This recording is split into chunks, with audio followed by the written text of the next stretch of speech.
Hip.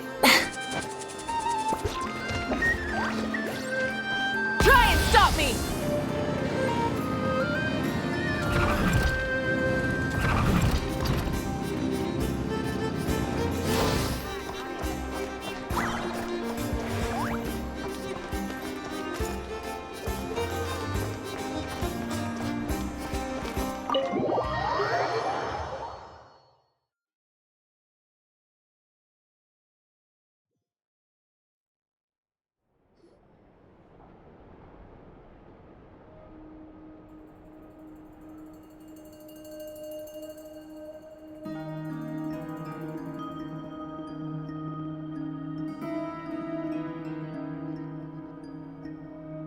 Looks like the gang's all here! Yep, all ready. How about you two? Green and good to go? Paimon's ready!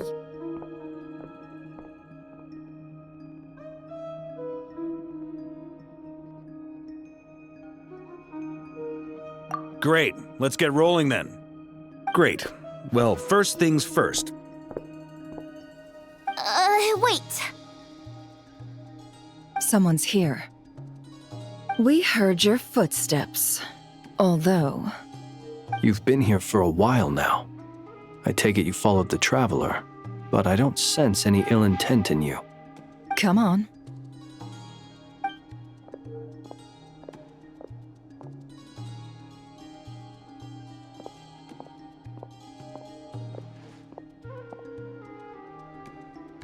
I figured it wouldn't take you long to notice me. I come bearing news from my lady, the Knave. Dottore went through the motions of returning to Snezhnaya, but it was obviously a facade. However, he has not returned to the Kuvaki Experimental Design Bureau, nor has he made an appearance in Nasha Town. Well, in that case, he'll be in his lab way up north. I always wondered why he applied for his own private pad. He was planning this all along. Tell them that Sandrone and I will go on ahead. If they still intend to pursue this matter, they should meet us at the research center in the northern tip of Nod-Krai. Nice of Columbina's two best friends to think of us. We appreciate the heads up. Our sincere thanks to the Fatui for your aid. Lady Damselete may have left our organization, but at least some of her colleagues remain genuinely concerned for her well-being. Not to mention that the Doctor's increasingly cryptic conduct gives us great cause for alarm. We have crossed swords many times before, but it's not personal. We're just on different sides. We don't lack humanity. And so, as fellow friends of Lady Damselete, it's only right that you should be in the know about this. Arlecchino's situational awareness has saved us a lot of trouble. I'll leave the map here with you.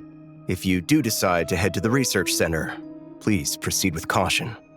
And remember, at least while you're in Nod-Krai, Lady Arlecchino's subordinates are your comrades if you want them to be. This is very accommodating of you. We can't thank you enough. Just doing my duty. I shall take my leave now. If you need us, you'll find us at the Experimental Design Bureau.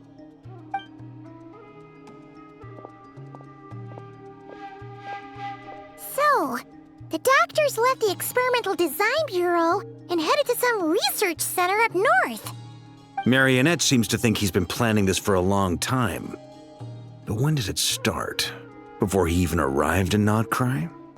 It seems his loyalty to the Tsaritsa is lip service at most. Behind the scenes, he may even be working against her. Whatever his motives, we know that he's decisive and incredibly ruthless. Facing him unprepared would be a recipe for disaster. At this stage, it's difficult to predict his next steps. I suggest we split into two groups. We need some people to stay behind and guard Nasha Town. Well, as much as I'd love to help, infiltrating research labs isn't really my area of expertise. But at least take Cool Your Jet's Ducky with you. It should be some help during the battle. And as for Miss Inefa, I suppose you will stay to protect Miss Aino? Detecting operational logic. Protect Aino. Priority. High. Just in case, Servarka, I think it would be best if you stayed behind as well. You can leave the research center to us. I mean, I would have said the Knight of Berea should probably be out on the front line, but okay, fine. Leave Nasha Town to me. Be careful out there, okay? If things get out of hand, fall back right away. Yehoda will be on hand to assist you. In my absence, she can handle any intel gathering work. You got it, boss. You guys make sure to get back here in one piece, all right? We will. Things are moving fast. We'd better head off soon if we hope to keep pace. So, it's infiltrate a secret research facility, or... Yeah, alright. Paimon will help out here instead. Sounds like it's gonna be a pretty intense fight. We all have to bring our A game here. So, anything you need to wrap up before we leave?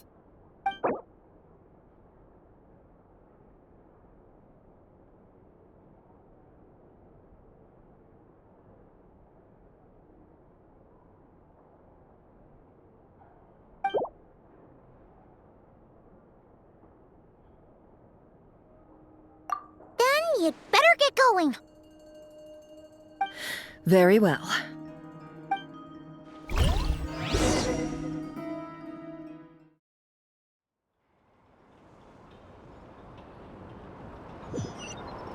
All these broken machines on the ground.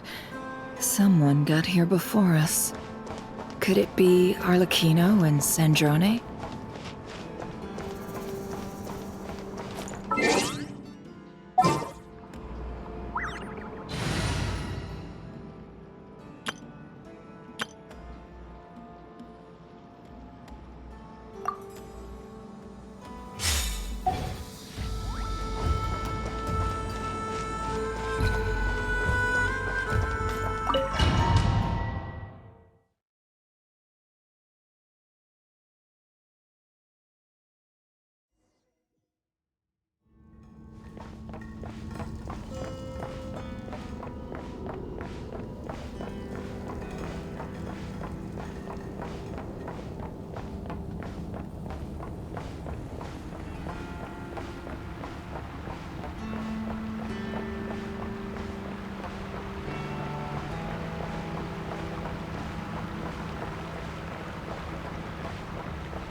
That's quite a welcome party.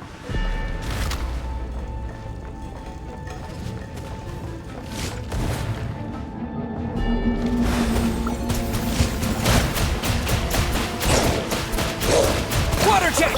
Close your eyes. Be silent.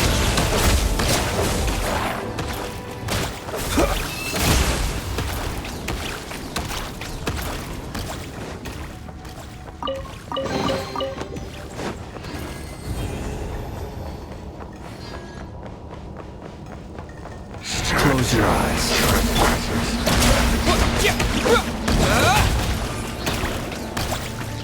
Wipe out!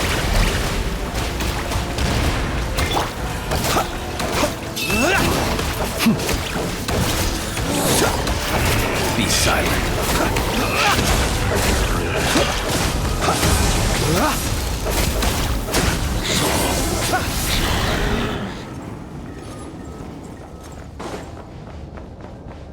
Get back! I said get back! Do you hear me?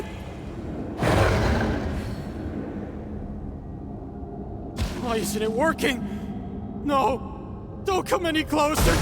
Don't!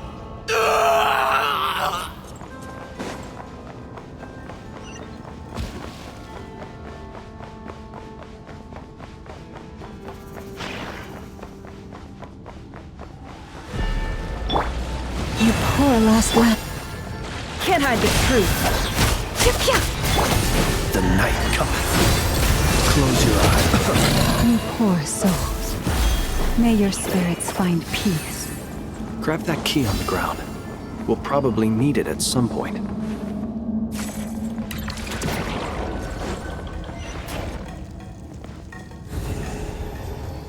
Watch out!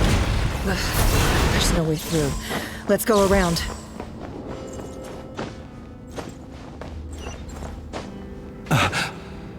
What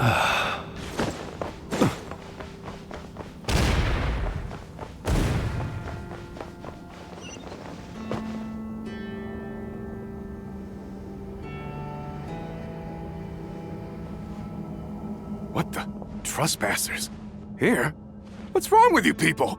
We're looking for the doctor, and we understand he might be here. I see you're fleeing the facility. You looking to settle a score with the doctor? Good luck with that. I don't think you have many chances left. Perhaps. But you might have a chance to live if you start talking. 2 other Harbingers had the same idea as you. They're already inside. But what good is it gonna do? The doctor wouldn't do something like this unprepared. Seems to me that you're not too thrilled about being his subordinate. Also, is it just me, or do I sense monsters nearby? If you'd prefer their company to ours, that can easily be arranged. We need to know what the doctor is up to. Please, if you know anything at all, tell me. This is about more than us versus the doctor. His actions could have consequences for all of Nod-Krai, and perhaps even your homeland, Snezhnaya.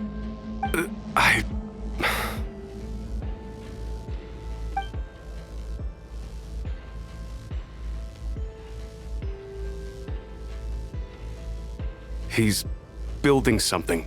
Ambitious doesn't even begin to describe it. Feels like this could be the big one. God knows how long he's been planning it. A while back, he told us he'd be returning to Snezhnaya. We weren't expecting him back so soon. This time he brought some gemstones with him, or something. 2 of them. The moon marrow spheres. He stole them from their rightful owner, Columbina. Oh, Lady Damselete? Last I heard, she left the Fatui. Before she went, she told us she'd finished what Her Majesty asked of her, and wished to focus on some personal matters. I remember thinking that leaving us might not be the best choice. I mean, I always looked up to the captain the most, and... Back when this all started, the higher-ups dispatched 3 units to Nod-Krai to execute their plan. They were led by the Doctor, Marionette, and the Damselete, respectively. I was a part of the Damselete's unit to begin with. She never really interacted with us much. In fact, she seemed sort of detached from everything. Not because she was distracted, just felt like she was indifferent to the world around her. Like she had no stake in anything that happened. She always seemed like she was staring off into the distance. Almost as if she didn't see anything worth living for in the present, so she had to look further afield. That's right. She always used to stare up at the sky. The Doctor used to stand nearby and watch her. Apparently they got along well at first, but somewhere along the way, she grew wary of him. Started avoiding him as much as possible. After she left, everyone in our unit merged with the Doctor's. He's similarly indifferent to the world, except when it comes to the moons. He seems to have big plans for them. Right now, obtaining the 3 moons is his #1 priority. He even said if he can only get his hands on 2 of them, he'll create a 3rd one himself. How would he create an artificial moon marrow? Maybe the knowledge he gained from the Hyperborean phantoms has something to do with it. Thank you for cooperating. We appreciate the level of detail. I get the sense that you'd serve under Columbina again if you had the chance. Would that be fair? No, she's no longer a Harbinger. As a member of the Fatui, my loyalty will always belong to the Tsaritsa. I'm only telling you all this because I don't completely trust the Doctor. His actions do not align with the goals that first brought us to Nod-Krai. I understand. We'll do everything within our power to stop him. The Knave's unit is based at the Kuvaki Experimental Design Bureau. Maybe you can seek refuge with them. Well, now we know what's going on here. Artificial moon marrow. He's likely well on the way to completing it. Dottore's technological capabilities are far more advanced than I thought. I fear this could get ugly. Everyone, prepare yourselves.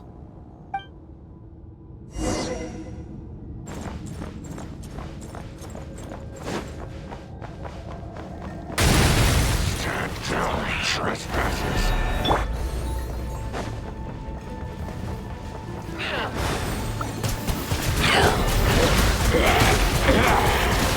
Go! Are you quite finished? Observe. Be silent.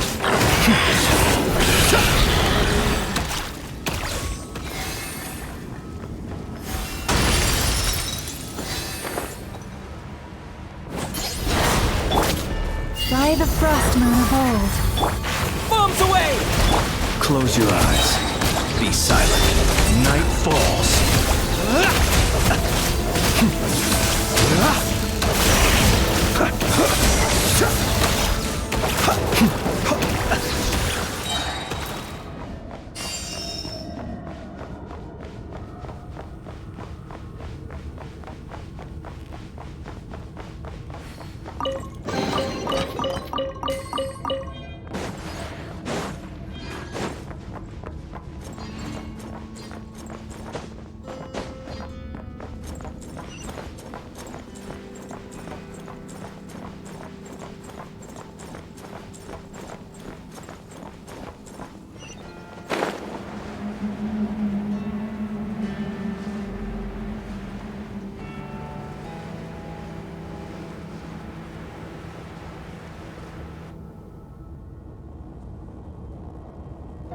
Welcome, one and all. I've been expecting you. I hope my humble research facility is to your liking. Yeah, we really appreciated fighting our way in through a horde of monsters. The gall! You expect us to believe you've just been patiently waiting for us? Of course I have. Should I be worried about something? Everything seems to be going quite smoothly so far, and you've shown up right on schedule. First Sandrone and Arlecchino, now you. Quite a surfeit of guests I've had today.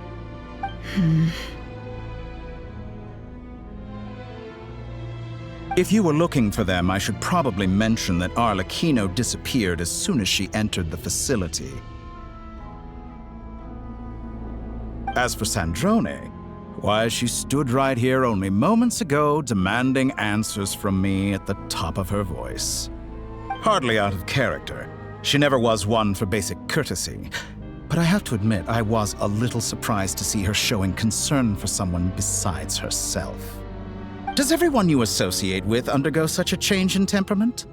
Speaking as a researcher, I have to say, it is not a change for the better. It threatens one's ability to remain objective. Well, since you ask... So you've got your hands on the moon marrow, and now you're claiming godhood. Don't you think that's a bit of a stretch, Dottore? I must protest what you are insinuating with that phrase, claiming godhood. I am not claiming anything. I am stating a fact. You're a researcher. I'm sure you appreciate the distinction between the two. Huh? Wait, you really think you're all that? You'll excuse me if I'm not being a polite little lady for you. We're colleagues. We both know what kind of person you are. By the same token, I knew you'd respond along those lines. You and I both understand that facts speak louder than words.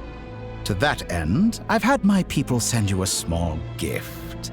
It should go some way toward helping you understand my present position. What gift?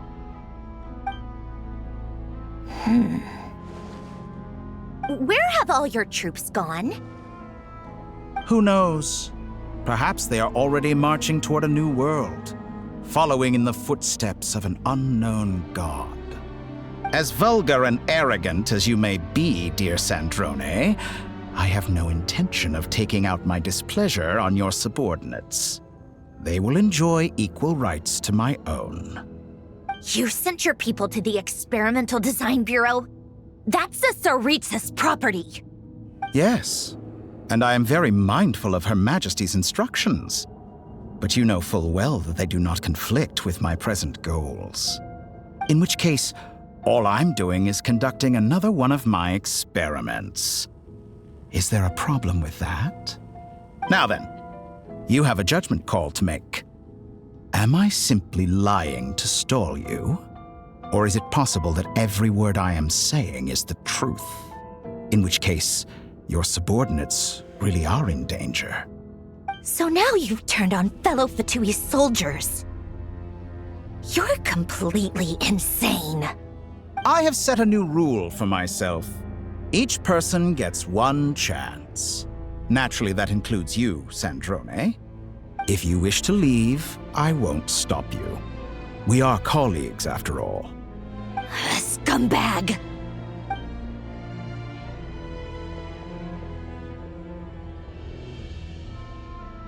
Still, I hadn't counted on Sandrone sparing any thought for the people of this world. Shame. I always found her self-centeredness to be one of her few better qualities. How can she ever hope to achieve greatness when she's so obsessed with protecting her little design bureau? It's more than a little disingenuous to speak of achieving greatness while taking hostages. Or does honor no longer mean anything to you? Honor?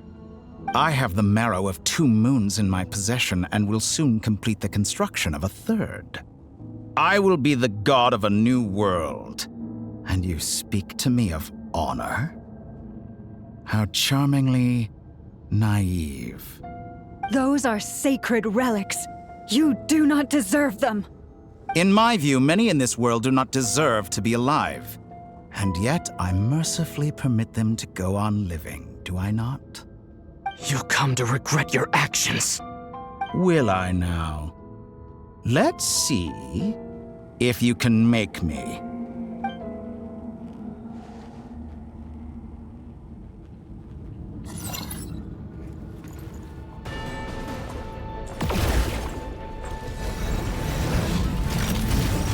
Target acquired.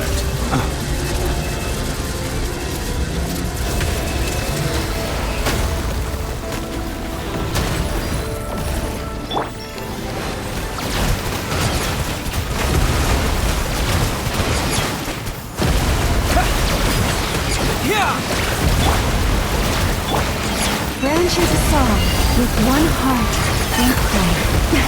A grave transgression. You can do. Beware the creatures of the night. Observe. Be silent.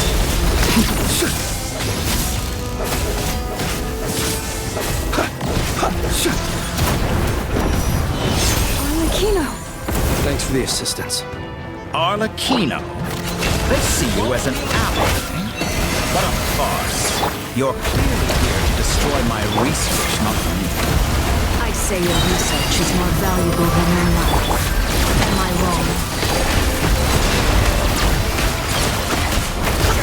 Like a reflection. Can I Your be true? actions betray your fear of me.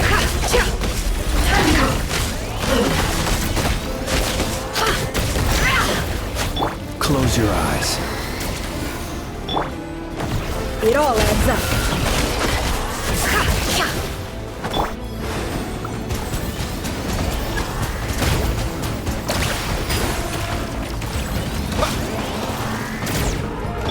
Be silent. Observe.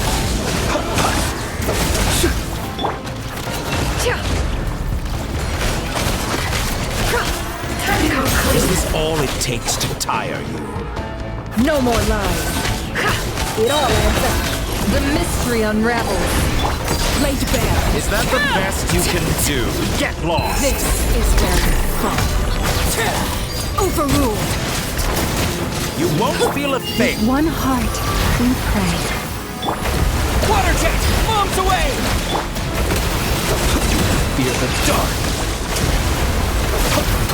Close your eyes. Fear the dark. It's a grave situation. Night falls. No more lies. Can't hide that Fatui is too powerful with the artificial moon marrow in his arsenal. Fighting him is futile. Quickly. How's this?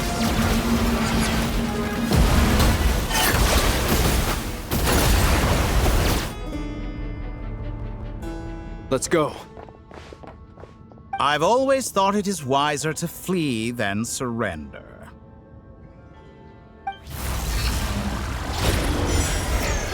Watch out! What the? Forget about me! You should... Where's the Traveler?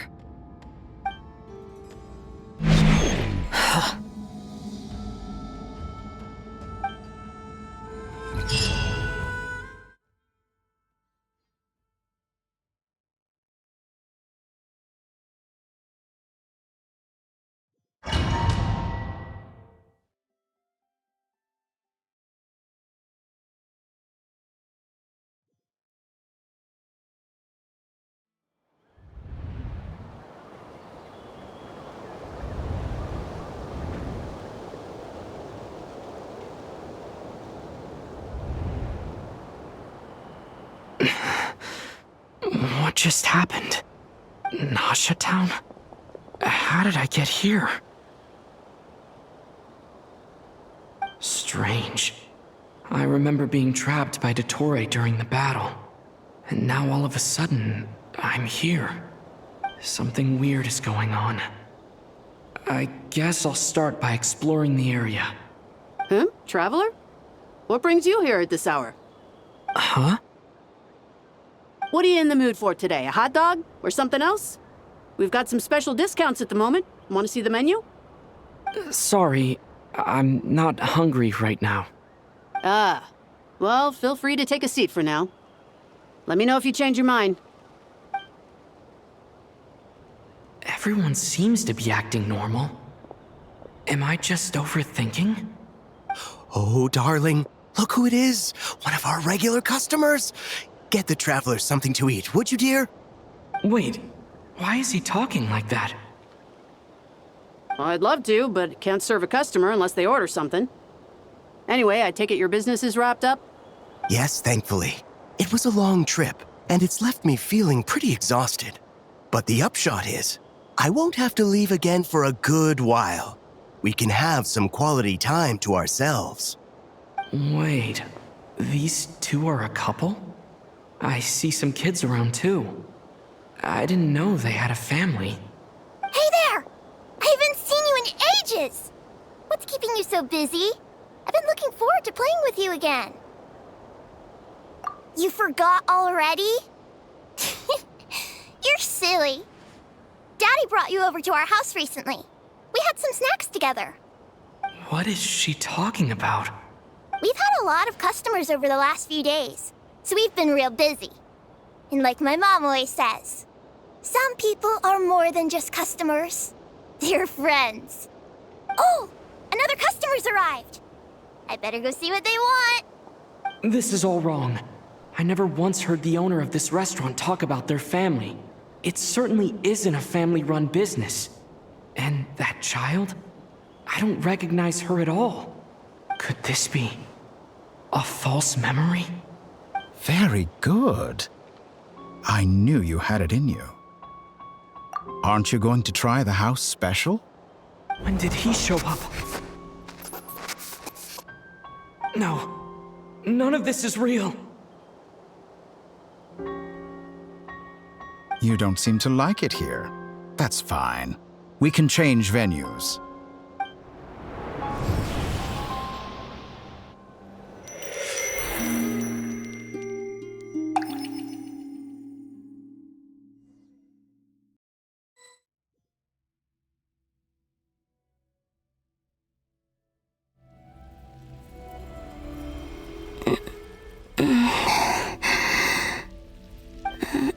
I'm still alive.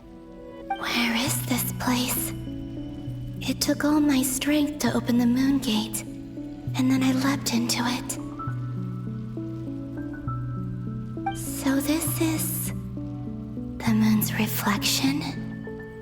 The mysterious realm beyond the gate?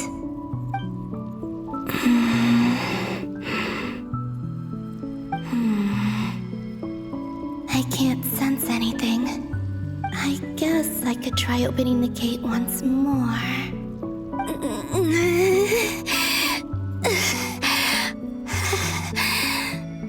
No reopened from inside.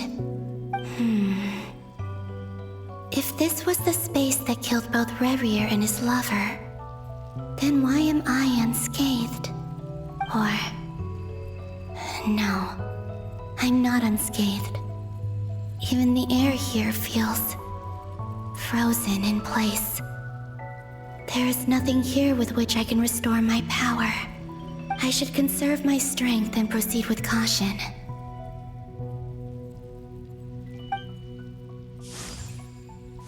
I don't believe Dotori's scheming will stop just because I escaped. If there is any chance that I can get back to the others, any chance at all, I must return.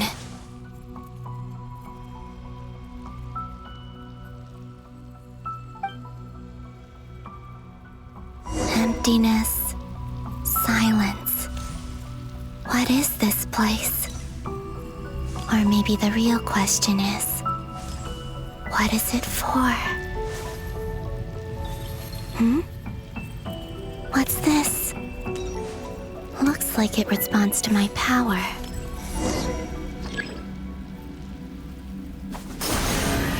Golden. Like Kuvaki. Is it some sort of guide? And why does it feel so familiar? I might as well follow it.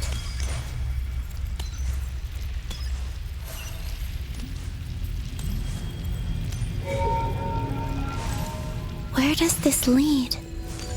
Could it be the exit?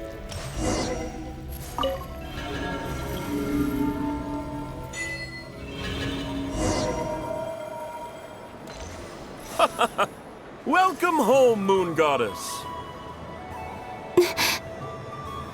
Is this Nasha Town? But isn't Moon Prayer Night over already?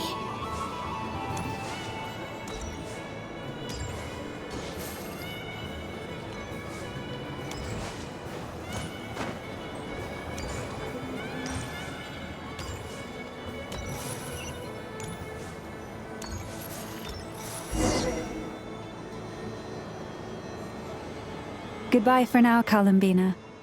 I hope you have a wonderful night. I will.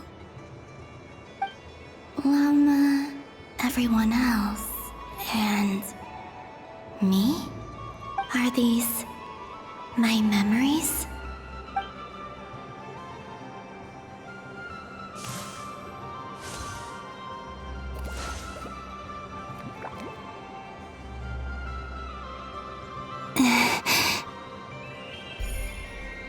I can't touch them. It's as if we're separated by some impenetrable power.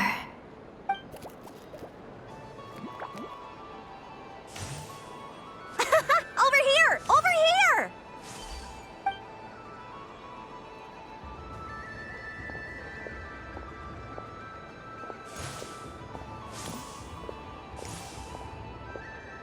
But the people in these memories pass right through me. Just like when I disappeared. If only I had known what would come to pass after that. Even so, I should still take a look around. Just being back here. It gives me the strength to keep going.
Welcome home, Moon Goddess. Oh, you're the genuine article. Alice was right. This moon prayer night was worth watching after all. Oh, yes. That was the fortune-telling stall run by Barbaloth from the Hexen Circle.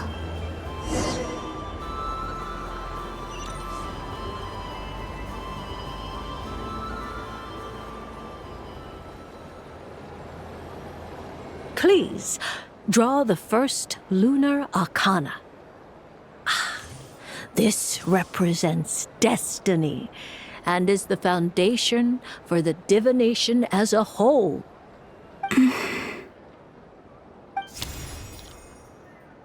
My destiny. I believe the card I drew was the moon. Now that I think about it, Barbaloth's divination was absolutely right. It's almost time to draw the last card. The one that represents the future.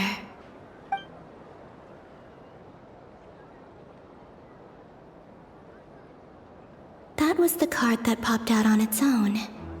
From here, I think.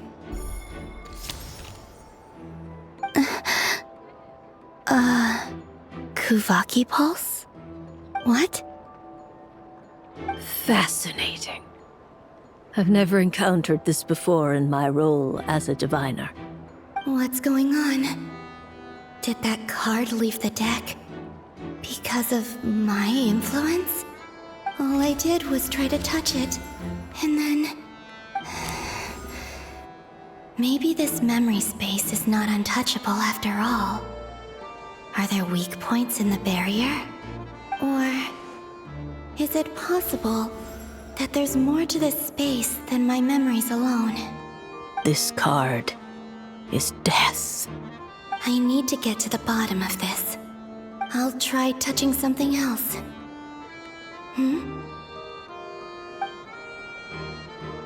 Is this... the wind? No, it's gravity. It's pulling me outwards. No, Traveler!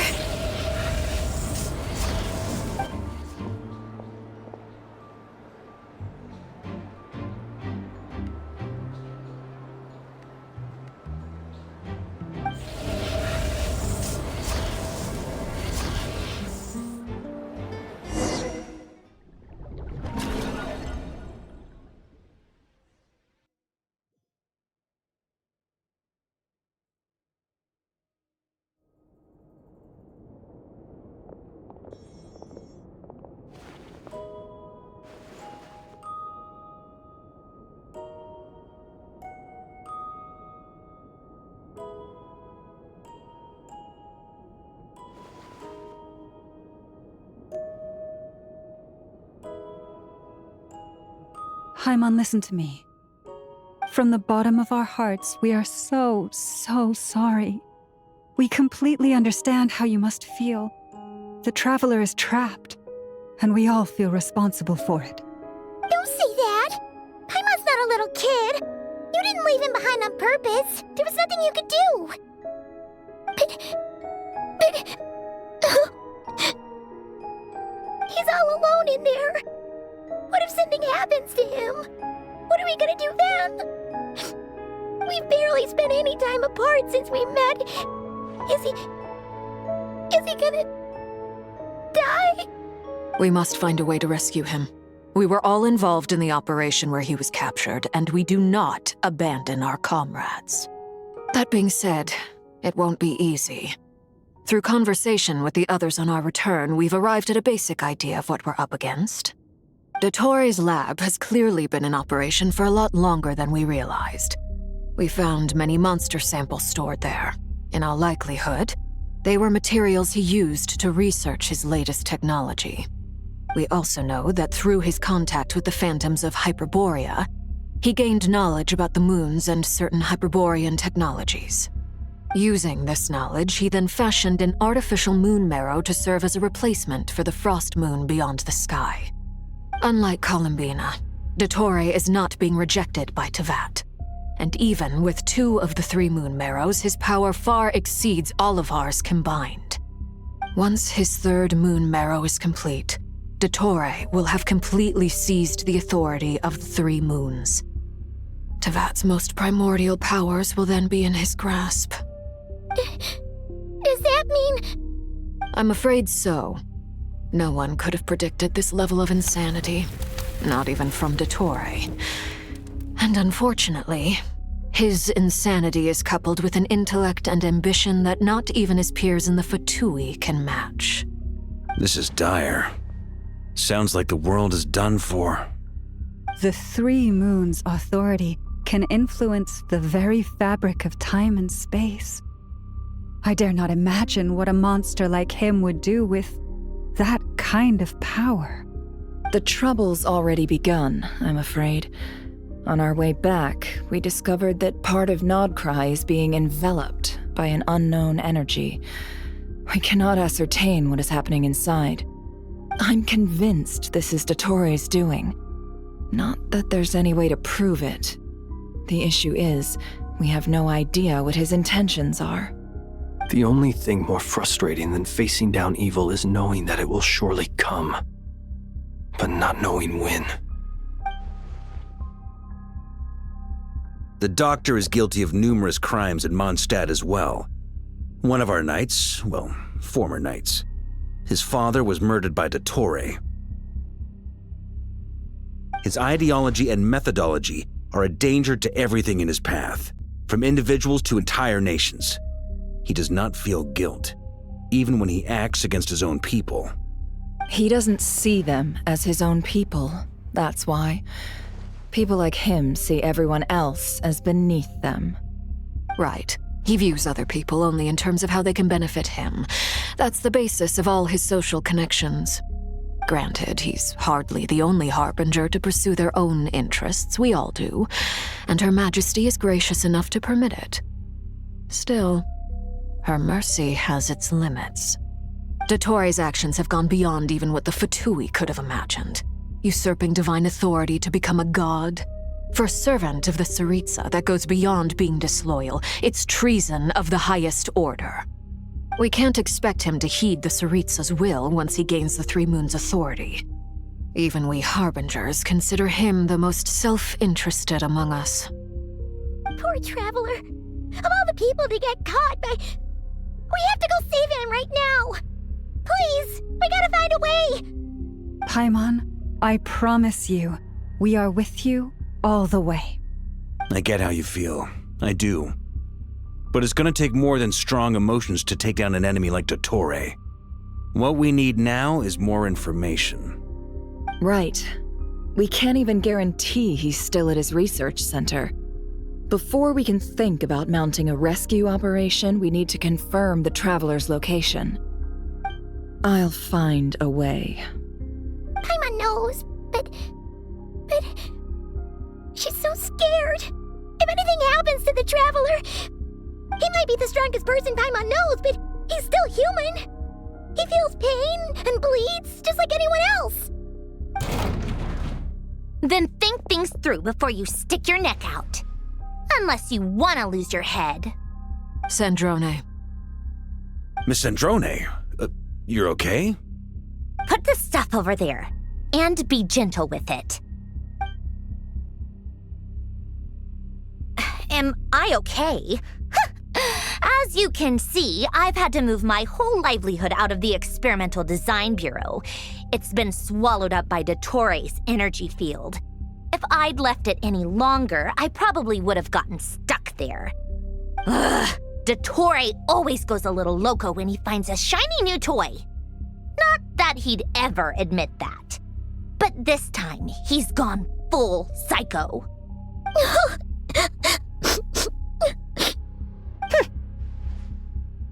Just go ahead and cry already.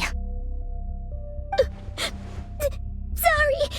Paimon's not trying to make it scene. It's just... She can't. Oh, Paimon. Let it all out. There's no shame in it. When you're overwhelmed by fear and despair, crying can help get it out of your system. You'll feel better for it. Okay then, while the baby of the group is having a moment, how How about the grown-ups get to work? Give me your hand. You've made a discovery? Polonia, scan.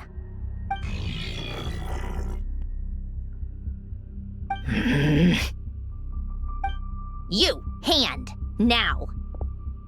Oh, I thought you'd never ask, my lady.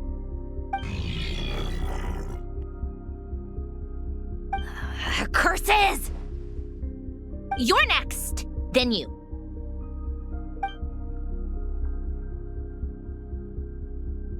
Dottore, you son of a... He's done something to us! Everyone who entered his research center has been implanted with some sort of curse. I don't feel anything unusual at the moment. Does that mean it hasn't activated yet? Is there a way to figure out its purpose and what might trigger it? My best guess is Dottore created it using the Moon Goddess's powers. 1 second, analyzing.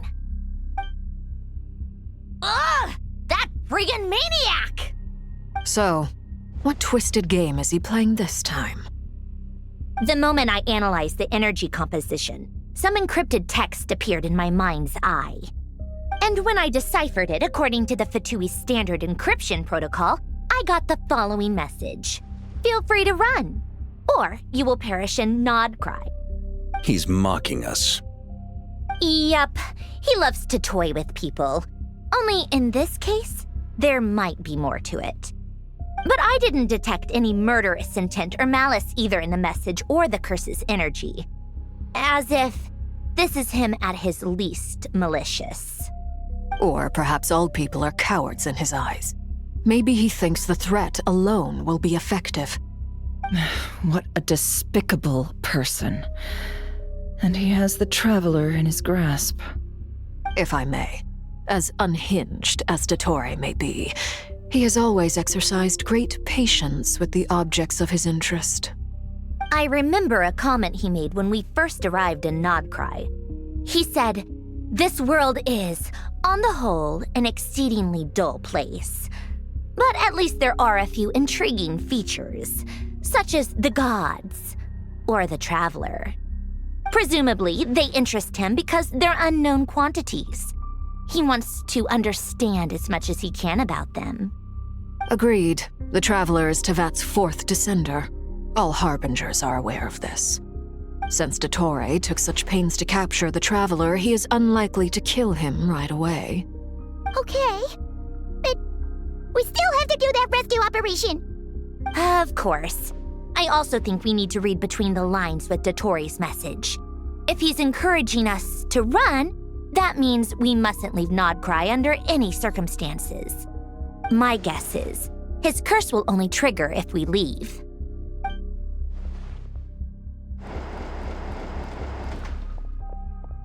We've discovered multiple energy fields. Albedo is still attempting to analyze their structure. He told me to report back first. Each field is slowly growing, swallowing up more of the surrounding area in the process. And the pace of their expansion has increased since we first examined them. He's probably trying to swallow Nod-Krai whole. His nefarious ambition knows no bounds. If this continues, the whole of Tevat will be in trouble, not just Nod-Krai. The loss of Columbina could not have come at a worse time. Do we think she's truly gone for good? She entered the space beyond the Moon Gate, knowing what became of Rerir and Thalindus. I'm sorry, but I fear the odds aren't good. Don't be ridiculous. If I know her, she's busy finding a way back as we speak just so she can annoy me. She isn't dead. Whatever has become of her, the fact remains that we are two comrades short on the eve of a decisive battle. We need to find out the Traveler's location, but there is also other work to be done. Agreed. Whatever Dottore's planning, we have to get the local populace somewhere safe. So, as well as a rescue mission, we have to organize a mass evacuation at the same time. It would be best if someone could approach leaders of neighboring nations and negotiate emergency asylum for Nod-Krai's inhabitants. Can anyone handle that? Snezhnaya is one option. I'll see what I can do. This would be so much easier if the Traveler was here. No! Stop thinking like that, Paimon. Paimon will join you. She's pretty well connected thanks to the Traveler. Maybe it'll come in handy.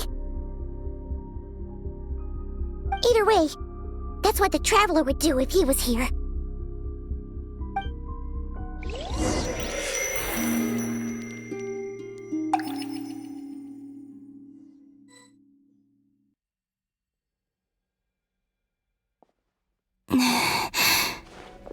Back here again. That gravitational force that pulled me back. Is this where it came from?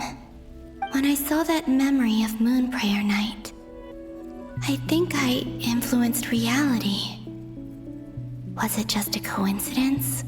Or if only I could have sent the others some kind of warning on Moon Prayer Night. Maybe we could have stopped Dottore. I feel so heavy. Does entering that space consume a lot of energy? Well, even so, I have to keep moving forward. Back to emptiness and silence again. I should try and find my way back inside that memory.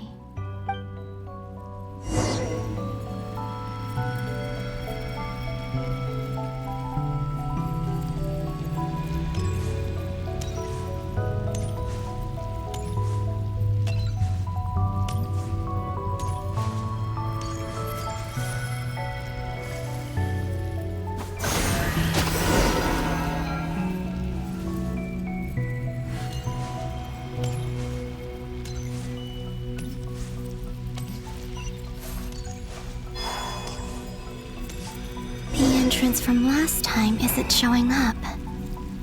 What am I missing? Looks like I need to gather these scattered fragments.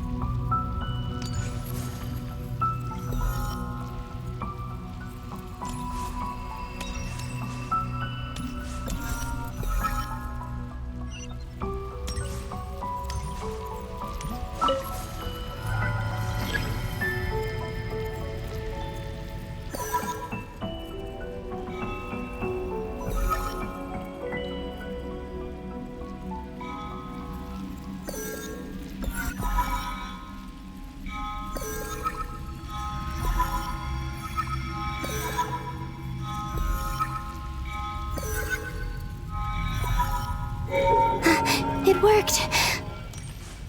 Hopefully I can stay inside for a bit longer this time.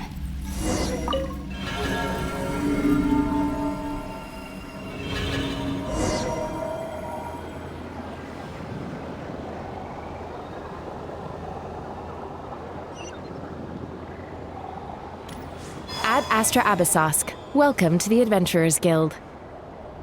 What? This doesn't look like Moon Prayer Night. Extra, extra! Latest issue of the Nausea Express! I don't think I've ever been here. Maybe this space isn't comprised of my memories after all. There aren't any festive decorations around. Is this Nausea Town after Moon Prayer Night ended? Did Dottore's plan not affect the town? Or is no one aware of what happened because he used the Three Moons' authority? Let me see if I can influence anyone else. So, what do we do next? Wait, that voice. Paimon? The most important thing right now is to find that mage. Lauma, the Traveler, and Mr. Varga are here too.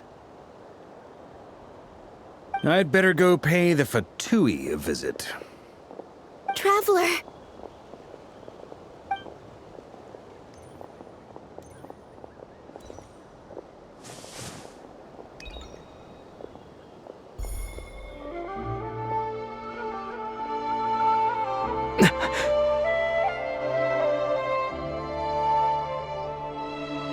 Columbina? I made contact. It's me, Columbina. Huh?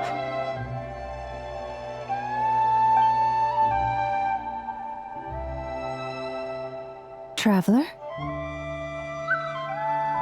Let's go! This is no time to be spacing out!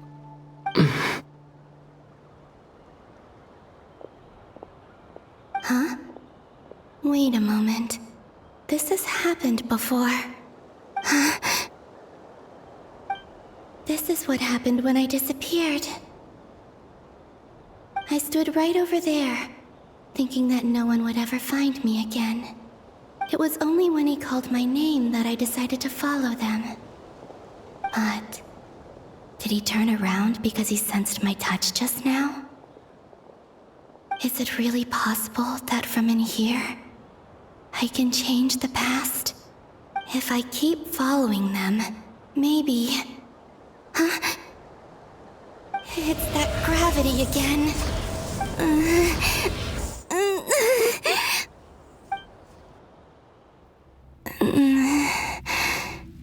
Every time I influence reality within that space, this force intervenes and pulls me back. It's as if it's trying to stop me from leaving.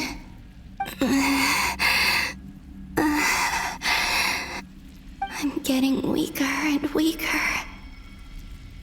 I'll just have to try another approach next time. Come on, Columbina. Keep going. You have to tell everyone what happened.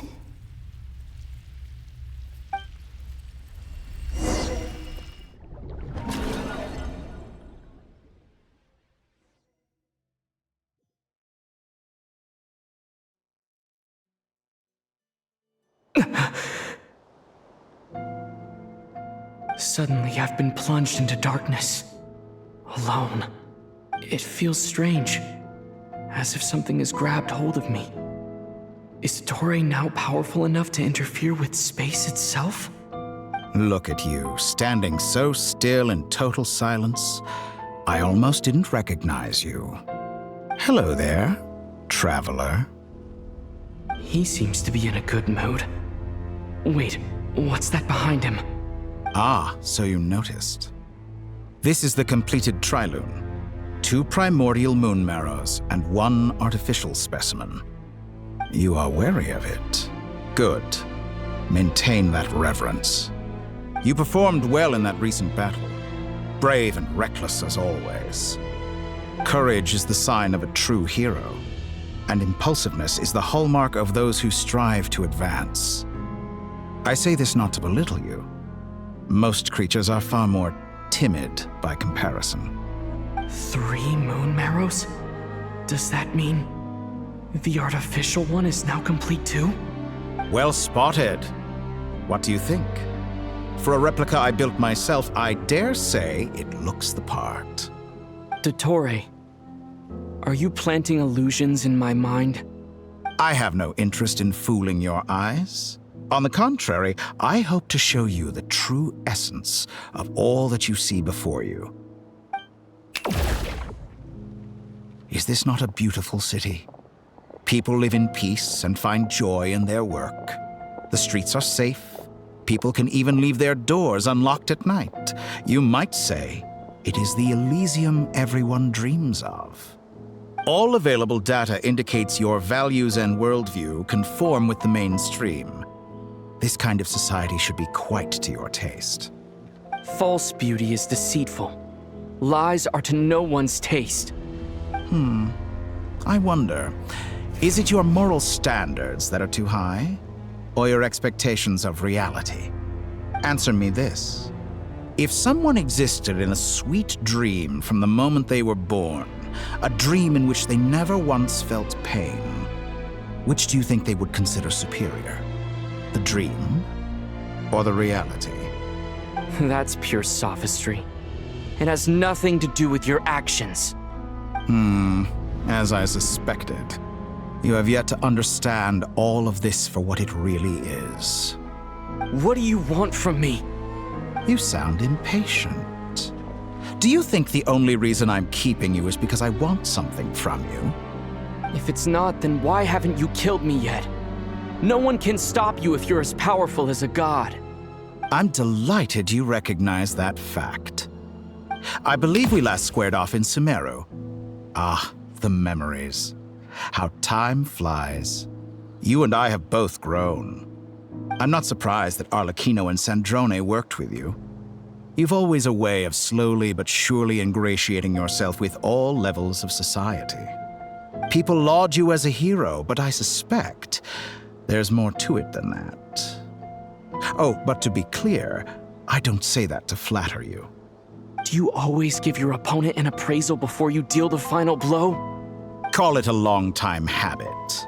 I'm a researcher, and one of my duties is to give an objective assessment of my subjects. But you misunderstand. We are not opponents. Not at this moment. I just want to talk. Think back to Tartaglia, Arlecchino, Capitano, Columbina, and now even Sandrone.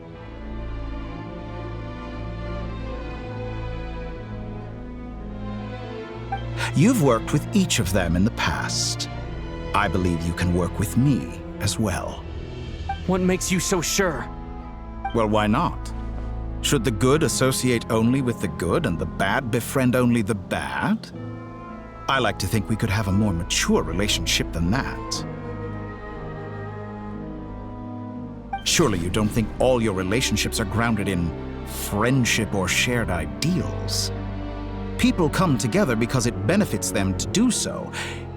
If you think of the people you admire, you must surely admit that they have provided some benefit to you. Morality, ambition, dreams.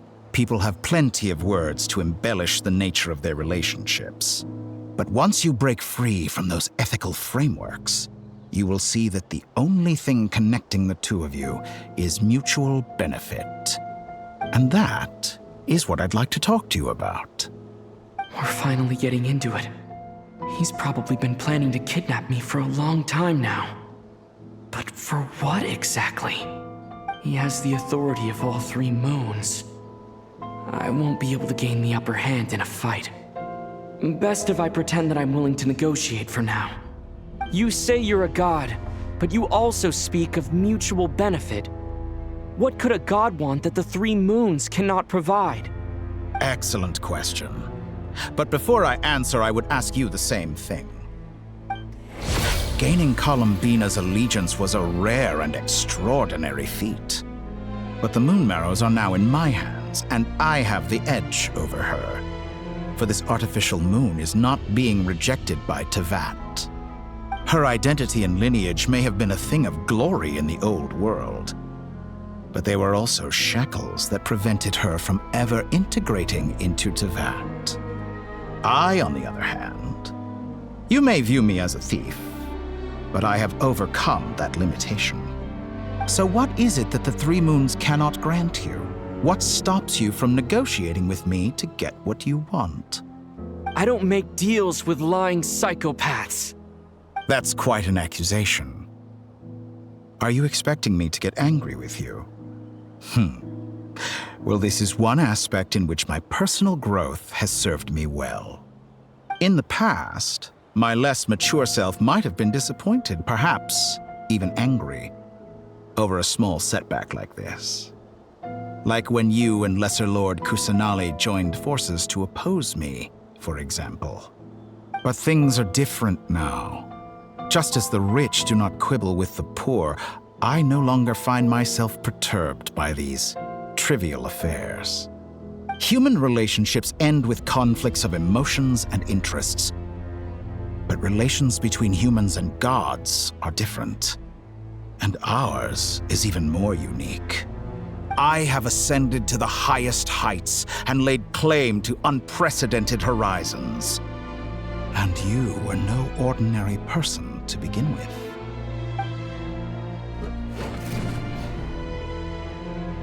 Allow me to show you the world, Descender.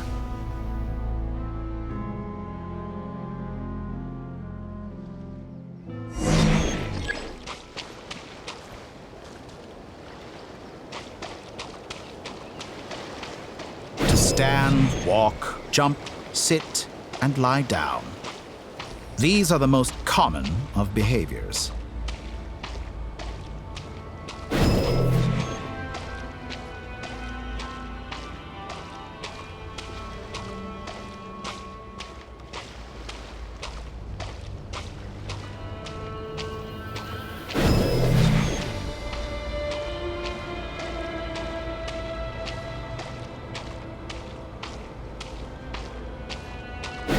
Have you ever wondered why we were born following such laws? Who stipulated that we could not fly instead of walk?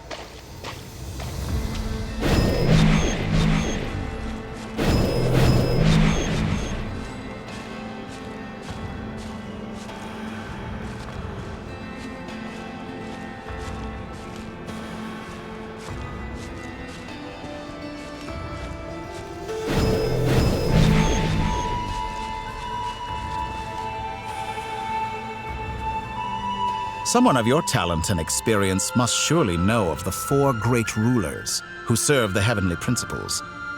They govern life, death, time, and space. One wounded by a blade will die from blood loss or infection, and one who falls into a lake will drown in agony. The elderly wallow in solitude, and the solitary age faster. Eventually, new life is born, only to embark on the same path of suffering. These 4 divisions anchor the world and shackle those who live in it. But they themselves transcend its boundaries, squandering the power bestowed by the heavens. All who live yearn for equality, but unless the gods prostrate themselves and profess that they are mere servants of the living, equality can never exist. Who makes the rules we must live by? Who has the right to restrict us? The limits of the body can be rejected.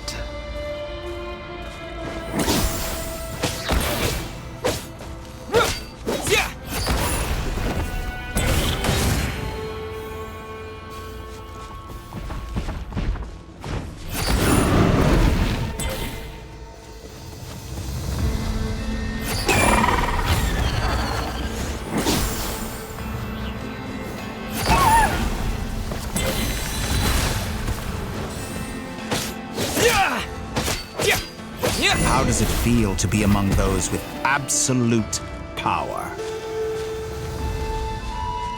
You cannot conceive the extent to which your flesh hinders your mind and spirit.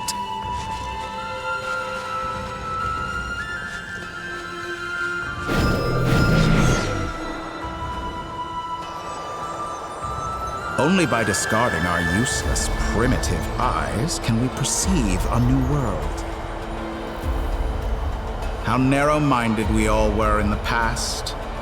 Why should the final answer of the world not be the power that predates those of life, death, time, and space? The power of the Trilune. Through it, I have glimpsed new experimental possibilities. Nature suppressed, authority exiled, souls controlled.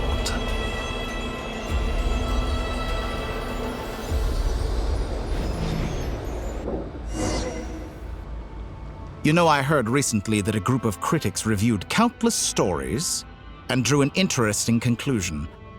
They found that it is more often than not the villains who strive tirelessly to push the boundaries of progress. In fact, long before this, someone voiced a similar idea in an academia editorial. I felt a great affinity with this perspective. I have never been afraid to step up and play the role of the villain. Fanatics are trampled down for their transgressions, and those who transcend are rebuked for their audacity. And so, the majority of creatures are too timid to follow my lead. But all sacrifices made during my experiments have been worthwhile, as you can now see.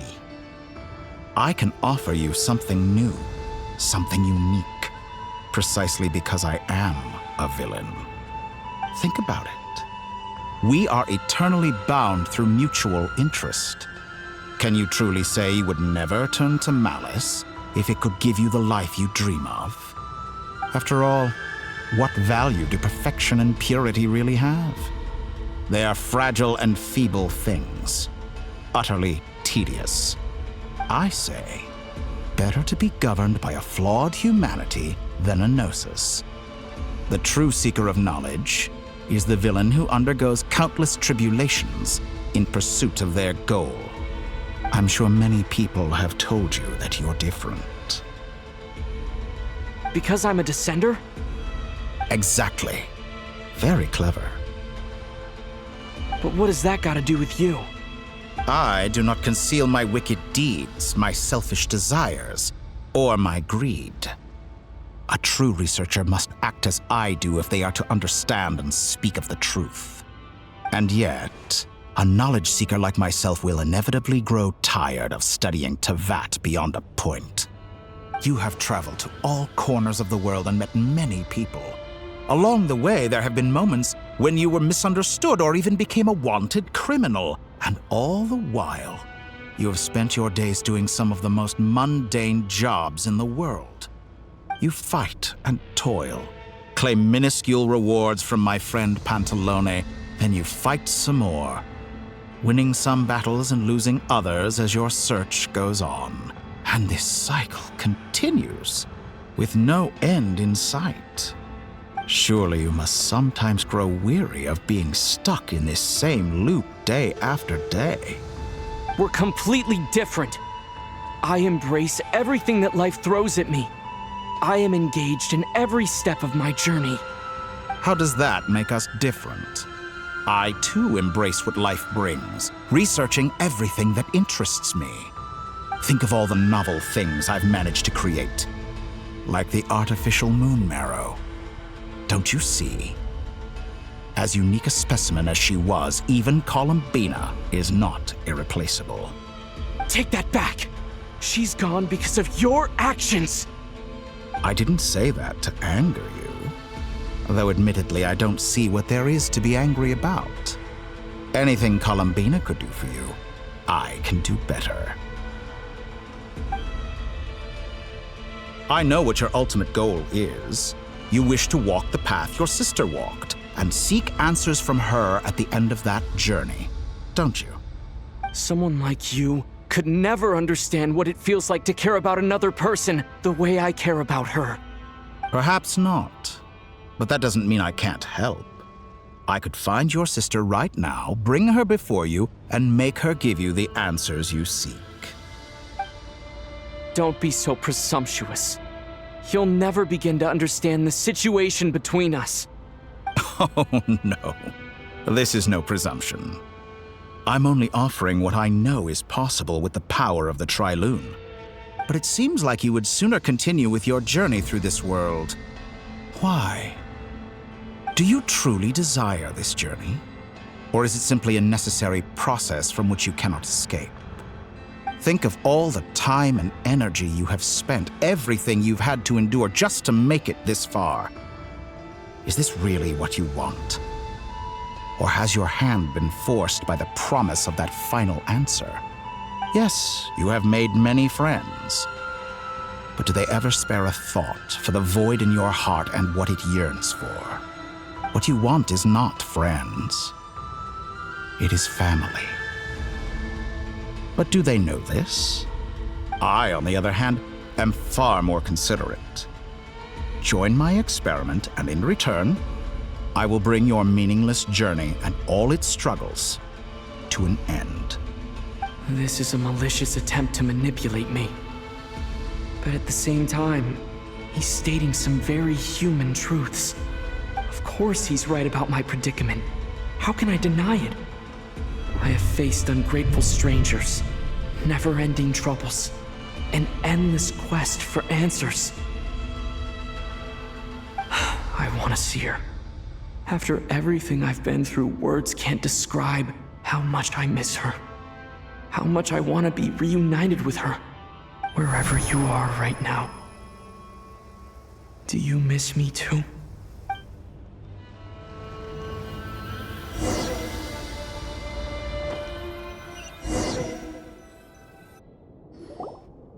All right, everyone. Our next mission is clear.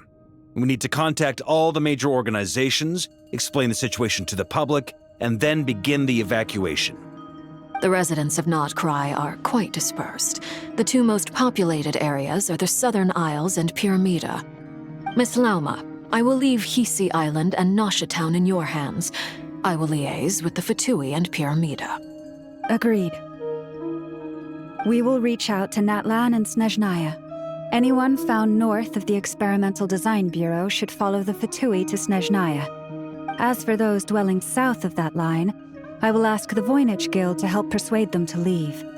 Then I, Mr. Varka, and the Frostmoon Scions will escort them to Natlan. The Voynich Guild has dealings with the Curatorium of Secrets. I will send them a letter vouching for your credibility. Yehoda, you should help Lauma. This is too big of a task for one person. My wish has come true. You're willingly lending me your most capable employee for the day. Well, good for you if all this only takes a day. Of course, if it takes any longer, I'll be charging a fee. Boss, wait! Don't I get a say in this? Oh, I'm sorry. Something to add, Yehoda? Well, no one's more important to me than you, boss. And remember how Lauma healed your eyes after that big battle? I think that's worth at least 2 or 3 days' work for the Frostmoon Scions. Are you completely incapable of acting in your own self-interest? Or do you simply devalue your own labor? Are you sure you don't want to come with us? Who will see to our other work if we're all busy evacuating residents? Sandrone insists that Columbina is still alive, and we have a traveler to rescue. There's much to be done. But boss, I'm just worried that... Well, Nefer, I'll link up with you once my tasks are complete.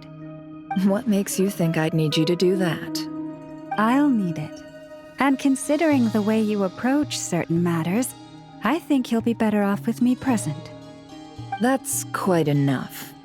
Just focus on your work first. I bet we're in for an uphill battle here.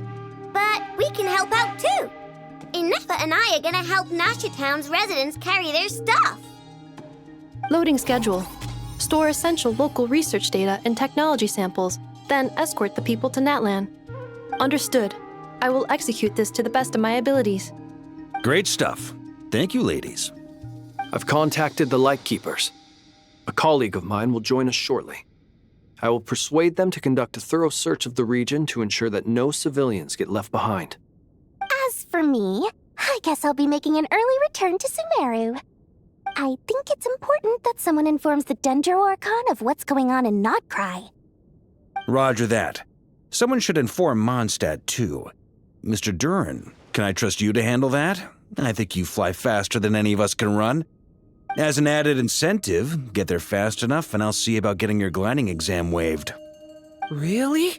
Ha! Mission accepted, sir. I intend to stay behind and help Miss Sandrone with her research. She has some alchemy-related questions that she'd like me to explore. She recognizes your expertise, then. I wish you a fruitful collaboration. Thank you. In truth, I was surprised to hear her express an interest in subject matter outside of machines. I believe she has been investigating some Fontanian technology recently. She made a point of bringing the relevant materials with her when she left the Experimental Design Bureau. She's sorting through everything in her room as we speak. I should mention that we have one other friend who isn't present. He hasn't made his position in all of this clear. But if we know anything about him, he's likely investigating on his own. Paimon's been very quiet today. But I know how close she and the Traveler are with the Natlanese. She should come with us to the border. Okay. Paimon will do her best. Make sure to heed Sandrone's warning. Many of us have been cursed by Dottore. As such, under no circumstances should anyone cross national borders. Remain within Nod-Krai. That aside, Personally, I have faith in Columbina. Things look grim, sure, but who knows how it'll play out. Same goes for rescuing the Traveler. Both of them are important allies and friends. We'll be counting on you to gather intel on them, Miss Nefer. Oh, wonderful. You're all here.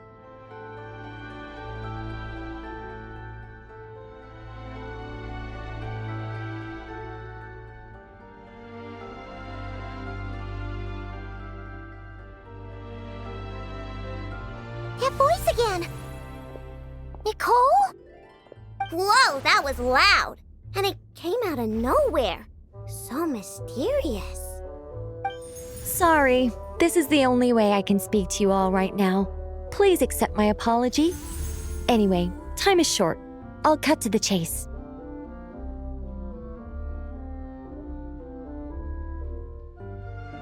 We're still facing quite a catastrophe here at the world's borders. Alice has roped in every Hexenzirkel member she can get a hold of. Except for me. She told me I had to come and help you all out as a matter of urgency. I quote, "You love talking, don't you? Well, now it's finally your time to shine. Take these. Make sure the whole party gets one each. You'll be in charge of making sure everyone stays connected." Huh? Is this a Dodo communication device? Scanning. Unknown device. Analyzing. Unknown device. Conclusion. Cute. Affirmative. It is cute and good. I believe that I quite like it. This is no ordinary Dodo communication device. It's my very own special modified version, specifically... sorry. I almost went off on another tangent there. Anyway, help yourselves.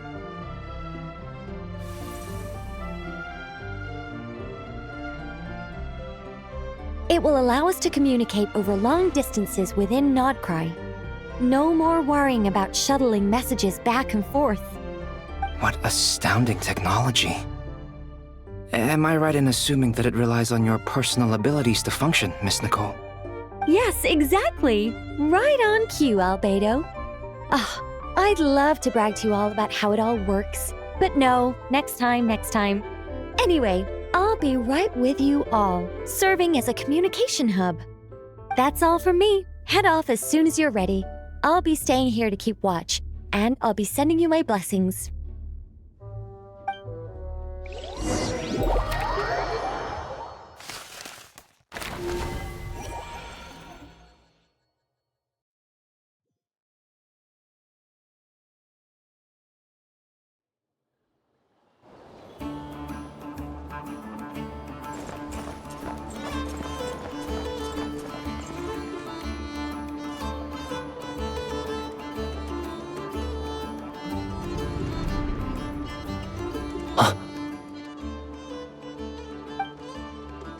Sir Flint. Perfect timing. I just arrived myself. You are most considerate, Master Elua. But in fact, I know you have been sitting here for quite some time. If you saw me, why didn't you say something? I was curious to see how long you could sit still for. Also, shouldn't you have managed to sense me approaching? That would be a first. You always seem to appear out of thin air without making a peep. Also, how many times do I have to tell you not to address me as master? I don't qualify. I beg to differ. Why should a young man so well-versed in social graces as yourself not be worthy of that title? Please, Lord Flint's... Sir Flint's. I'm begging you, don't flatter me into complacency like you do with everyone else. You understand me better than most. My newest acquaintances tell me I love complimenting others. What do you think? I think they don't understand why you do it. You just love puffing people up till they're a big, happy ball of hot air that floats away into the sky.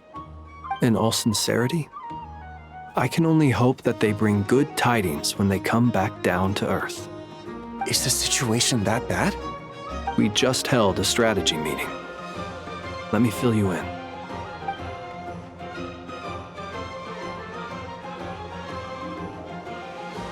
In short, We need everyone gone from Piramida.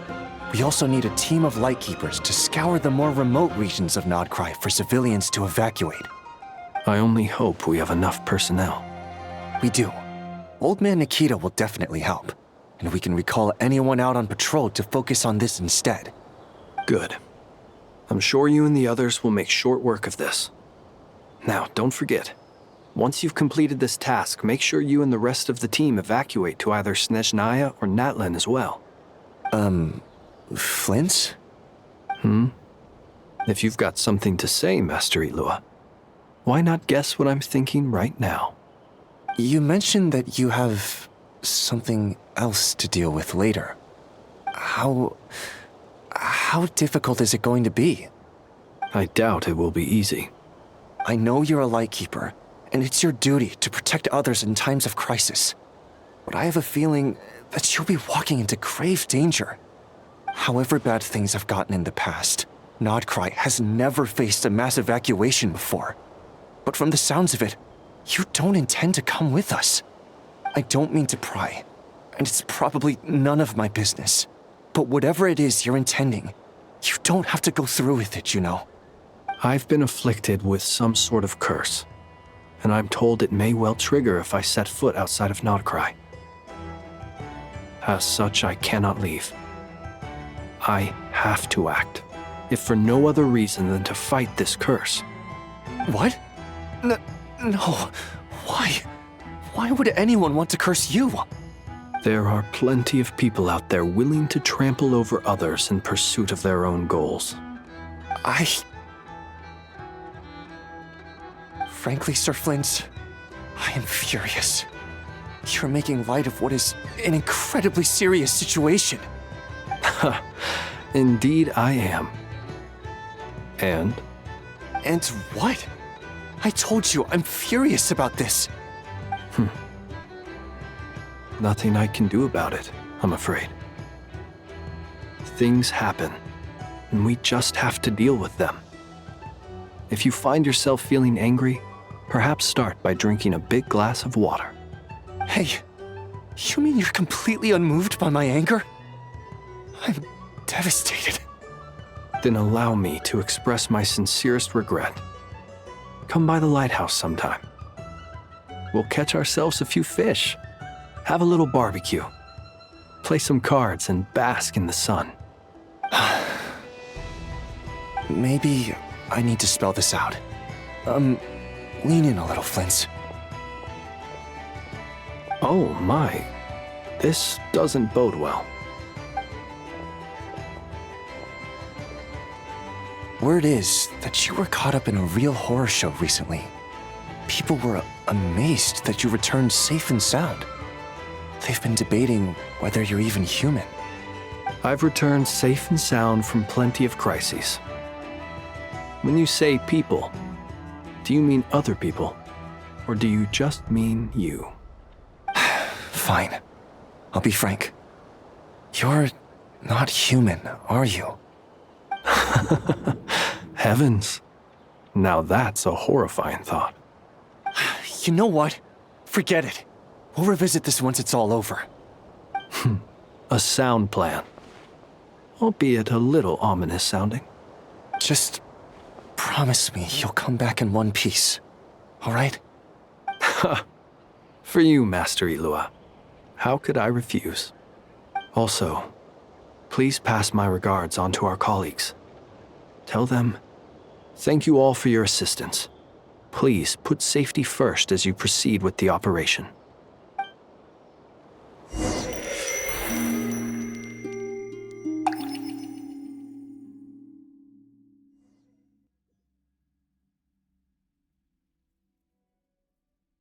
I have to keep searching for a path toward reality.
2 times I tried to influence reality in this space, it consumed a lot of Kuvaki. I'll try and be more careful this time. I need to leave key clues behind using less power. I hope everyone still remembers what I said on Moon Prayer Night.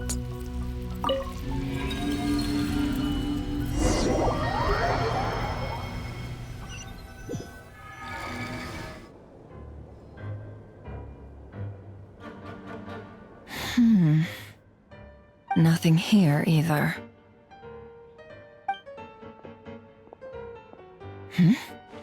Flints? Ah, Miss Nefer. What are you doing here? Unless... I just spoke with Itlua about arrangements for the search and came for a walk nearby. As for you, why would...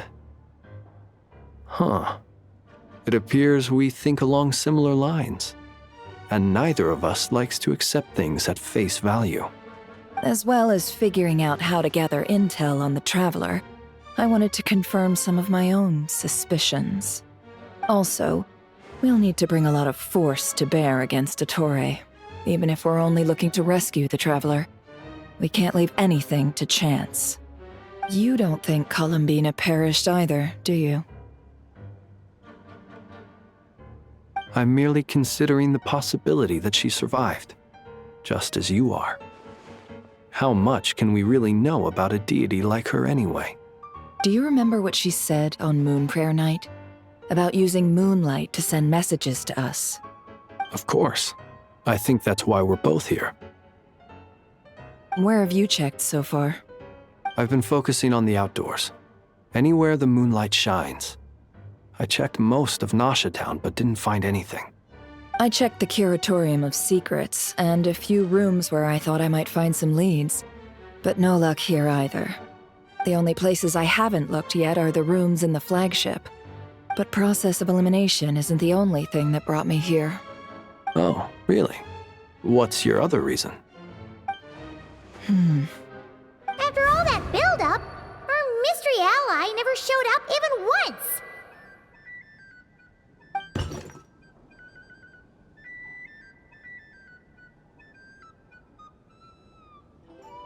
Huh? Am I imagining things?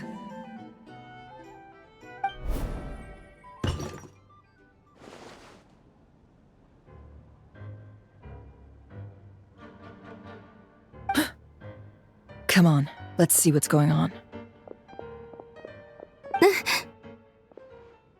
Oh no. I knocked over a vase as soon as I came in. It must have been caused by a Kuvaki fluctuation when I entered the space. Although, it seems like I'm not about to be pulled away this time. It looks like as long as I'm careful with my actions, it doesn't count as influencing reality. Anyway, is this the flagship? The Traveler mentioned that's where he was staying. I only went into the lobby last time, so I've never actually been here before. How does this space work? If nothing else, I can now be sure that it is not simply memory. He mentioned where his room was. I think it's... this one.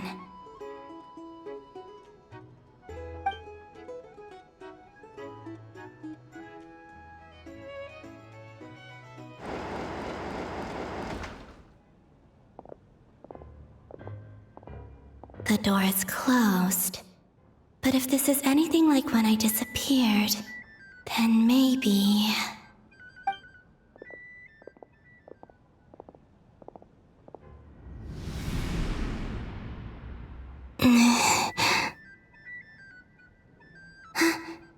I'm in.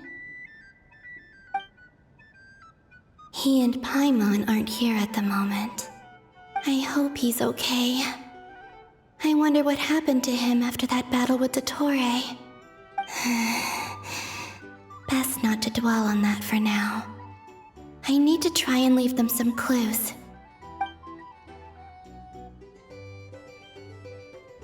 Please, Traveler. I really hope you find this.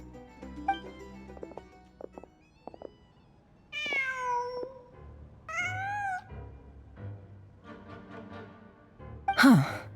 Just a cat. Nothing else here strikes me as noteworthy. Didn't you stay here for a couple of nights once? Before Rerir showed himself, yes. It's also where the Traveler and I first met. Did you notice anything unusual during your stay? I remember thinking how much noisier the flagship is at night compared to the graveyard. Other than that, no. The Traveler and Paimon were most congenial neighbors. This is where they've been staying, yes? Over here? That's right. I wouldn't usually condone breaking and entering, but we can make it up to them later. Focus now. I have to write a message on the wall using Kuvaki, just like I said on Moon Prayer Night. Simply open your windows on nights when the moon shines bright, and the moonlight will naturally flow towards the words I have written. Here goes.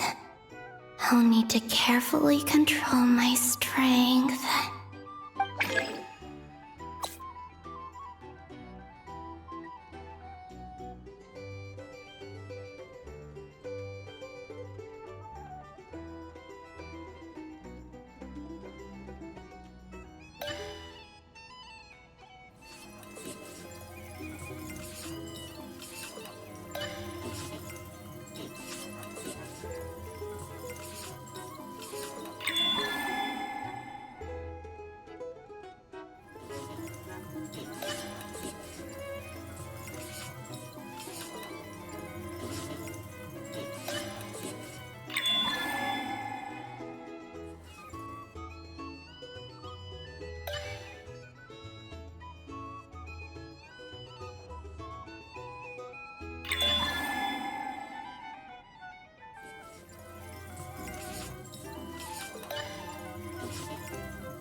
There's a noise outside the door. Is he back?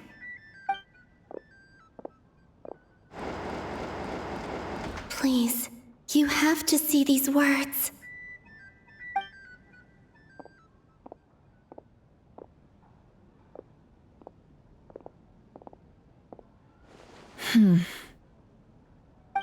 Well, do you sense anything? Unfortunately, no. And this place was our last chance. Not necessarily. We've only looked in Nasha Town so far. Miss Columbina said she would leave messages at her friends' dwellings. It's still worth checking where Miss Lauma lives and where I live. Let's try and make some time to look into those then. Wait. What are you waiting for? Oh, Paimon might have overeaten slightly. What's that look for? This is a victory feast. It's normal to eat a little more than usual. The Traveler in Paimon. It's really you. But why are they talking about a victory feast? Huh. You worried Paimon sick while you were out there fighting Rerir, so this is your chance to make it up to her, alright? Wait. So this is the night after the battle against Rerir. How did I end up here? That's quite a long time ago now. Wait. Time. That's it. Every time I've entered reality within this space, it's been at an earlier point in time. Every one of those points has been before I fell into the moon's reflection. And everything I've done to affect reality really did happen in the past. Does this mean that within the moon's reflection, time flows backwards? Starting from the moment I fell in? Not long till Moon Prayer Night now. It's gonna be even livelier than tonight. Although, it's gonna be sad saying goodbye to the Damselete. She seems like a really nice person. Paimon. No, I can't. Even if I make contact, they probably won't understand what's going on. And in any case, I'll likely get pulled away again if I do. Instead, I have to find a way to get them to notice what I've written using the moonlight. Wait, even I hadn't thought of doing that before Moon Prayer Night. They'd never conceive of that possibility. Is there truly no other way? Don't lose heart. We'll find a way somehow. Huh?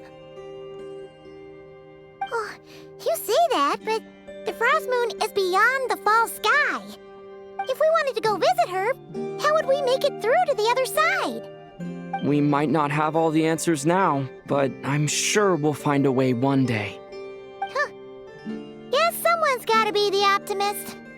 The present. The future. That's right. There are still things I can do. What's your plan?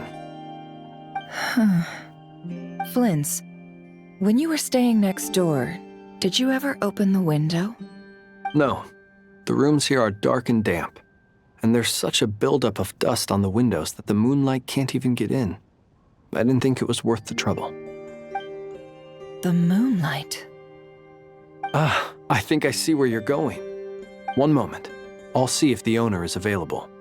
Don't bother. Time is of the essence.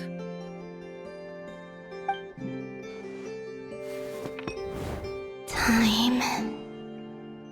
Even if no one sees what I've written at this moment, maybe someone will remember what I said after Moon Prayer Night. I need to write down as much information as I can. And maybe one day...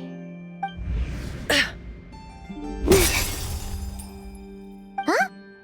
What's up with you? You can't even hold your cup steady. Are you getting tired? A little. Well, you should probably hit the hay then. You've had a really tough couple of days for you.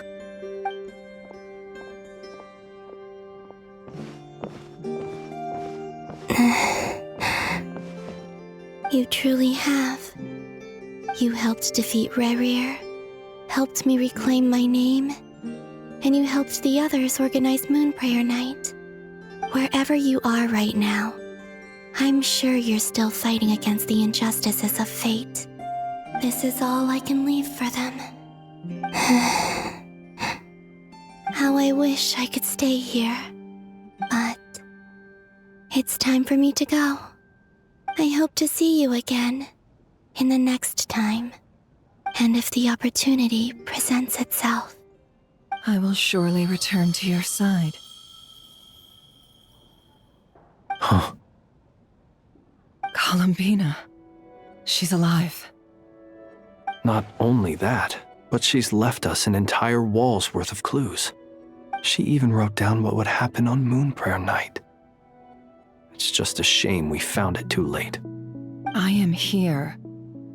Time in this place flows backwards. I am constantly moving forward. It sounds like she's found a way to influence the past using Kuvaki. But her future is our past. So, these words have been here ever since we defeated the Reikir of Solnari. We just never discovered them. Which came first, the chicken or the egg? Do you ever mull over questions like that? Only when I'm in a good mood, and at leisure. Well, I never do. Everything that has happened already belongs to the realm of fact. As a business person, and especially an intel broker, what I do is extrapolate from those facts to try and read the future. An admirable philosophy. It's a means of survival. Let's go.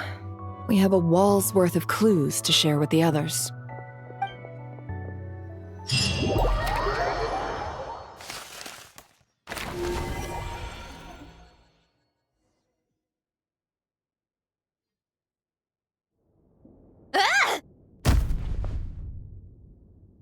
It appears that the doctor's energy signature has changed to something similar to Kuvaki, but not like the Kuvaki we're used to. Nod-Krai's Kuvaki devices will only have a limited effect on it. I can see why you've chosen to place your hopes in alchemy instead. Also, I must say these books are rather profound. My subordinates just shipped them in from Fontaine.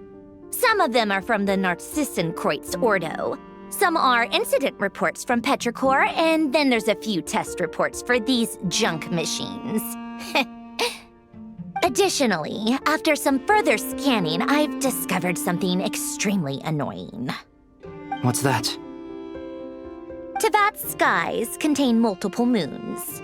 A long time ago, when I did my first scan, I detected 3, just as the legends say. But when I checked again just now, I detected 4 moons. So there's one extra? Yeah.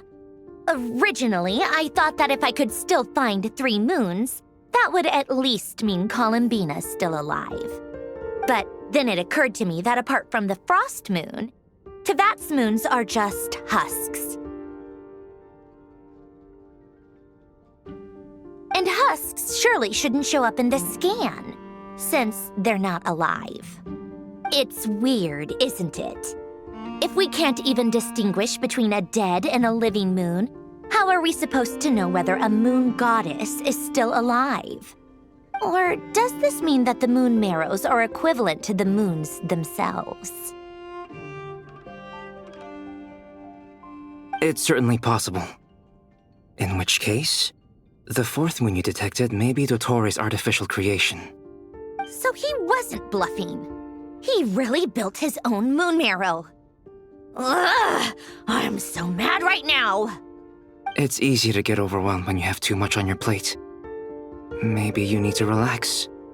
Perhaps try going for a walk, or simply take a few deep breaths. Nothing can calm me down at a time like this. I need more time, and I need progress.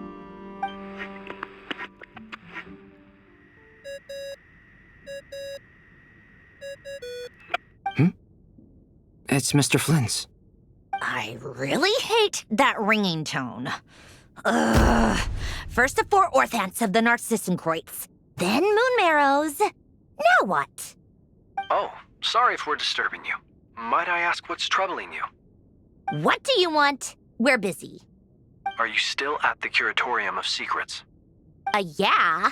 Look, everyone else is still out, so there's no hurry. Plus, I'm busy, so I would appreciate if you gave me some space.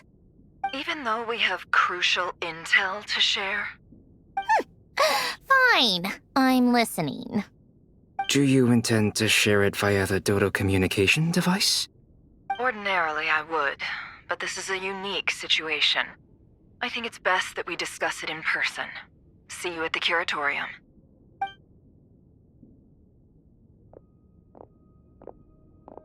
All right then.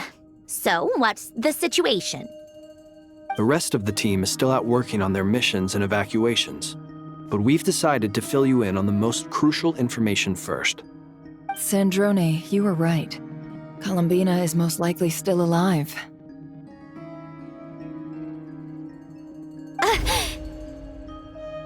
That's the best news we've received in a while, by a long way.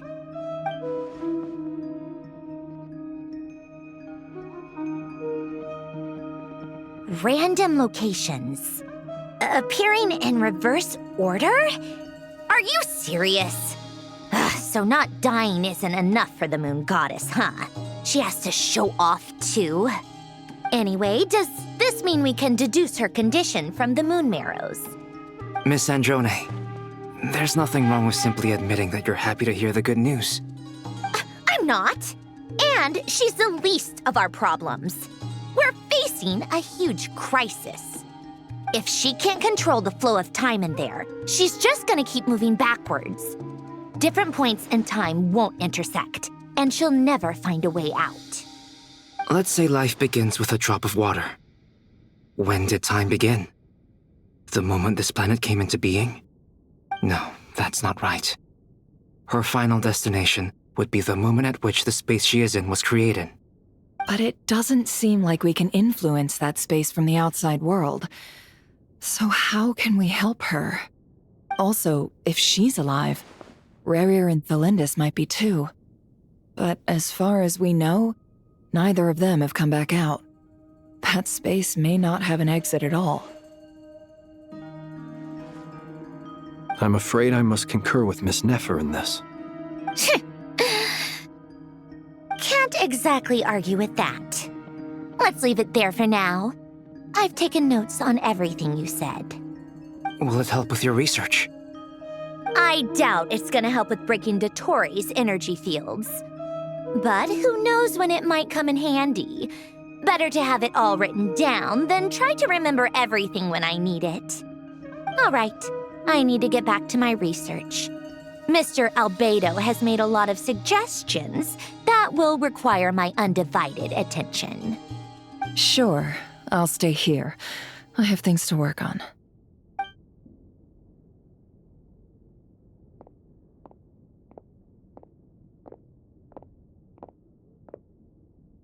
Paimon, are you there? Oh, right. She went with Varka to Natlan, didn't she? Good thing we've moved her and the Traveler's luggage in here. Speaking of the Traveler, where could they be? There's a note from Paimon. Paimon here. Not in at the moment, but if anyone needs to borrow her stuff or the Travelers, go ahead and help yourself. Paimon won't be mad. Also, Traveler, if you get back before Paimon, make sure to get some rest. Paimon misses you a lot, but put your health first, all right? How sweet. Well, since you offered, Paimon, don't mind if I do. This is the Traveler and Paimon's luggage. All the items they use day to day are here. It's well organized. I wonder which of them is responsible for that. What do we have here?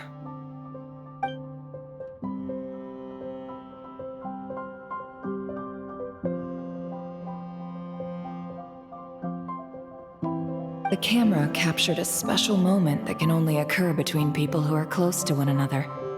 You can really sense how the photographer feels about their subject. I wonder why this picture was placed outside.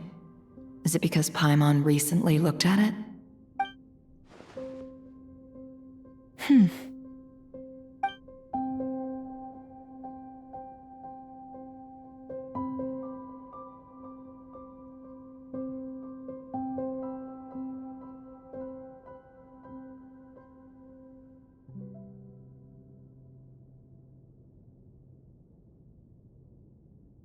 This must belong to the Traveler. Perfect. I'll use this. Hang in there. We'll find you.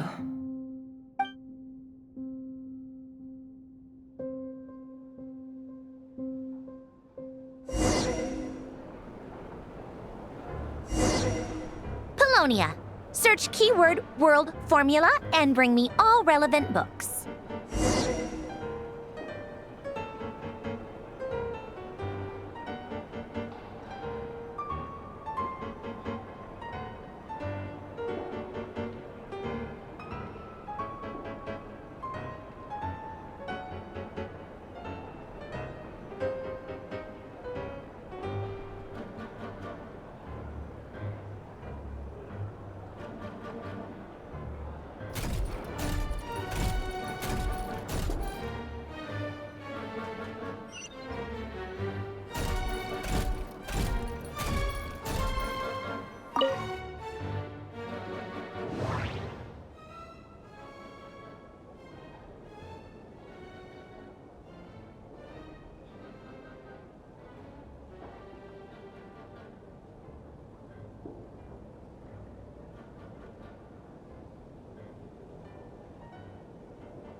Let's see.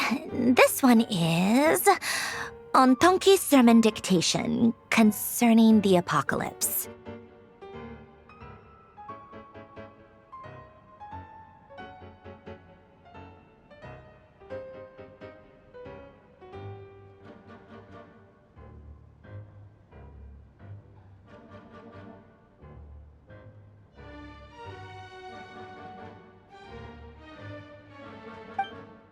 I believe that the correct term for this is Fortuna. This was an ancient Romorian technology, a wisdom unparalleled. I never imagined that Romorian ideas would be so similar to the diagram I have named, the World Formula. This is strong evidence that human civilization should gradually shed possibilities as it continues to explore and evolve. The end of humankind may well be upon us right now. The sparks of civilization shall run out, unless we consider introducing variables from outside the system. Variables. Surely that can only mean one thing. Descenders? Dottore likely captured the Traveler because of his descender status. But the Three Moons' authority comes from the world itself. Why would Dottore need anything beyond that? Where does this variable factor in? The world formula calculates the fate of an entire world. Introducing a variable would therefore give us...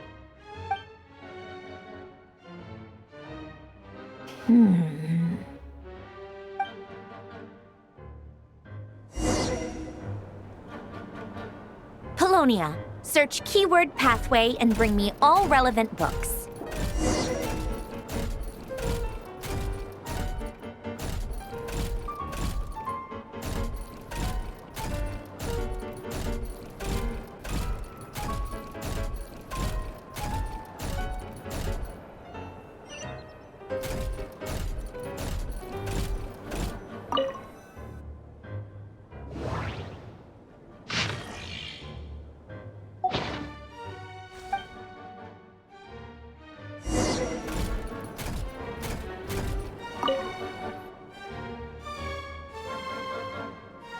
Otonki Sermon Dictation. Explications on the Chemical Marriage. These titles are pretty esoteric. Observe and compute the pathway displayed in the guidance diagram.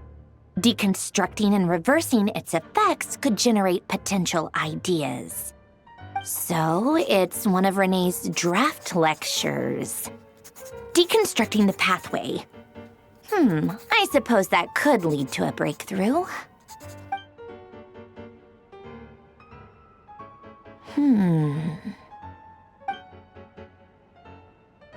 This is so long. This guy sure loves showing off his knowledge.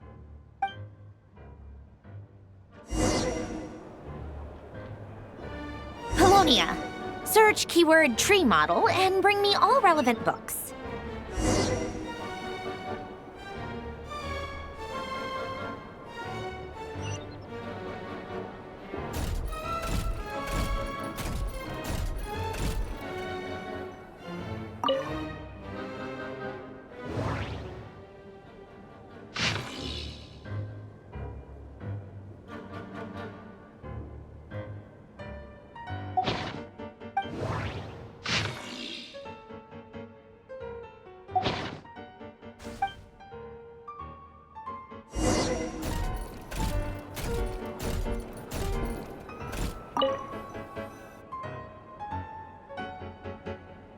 Most of the experimental devices proposed by the Lilia Crucis Ordo are built based on the simple and basic logical structure of a tree model.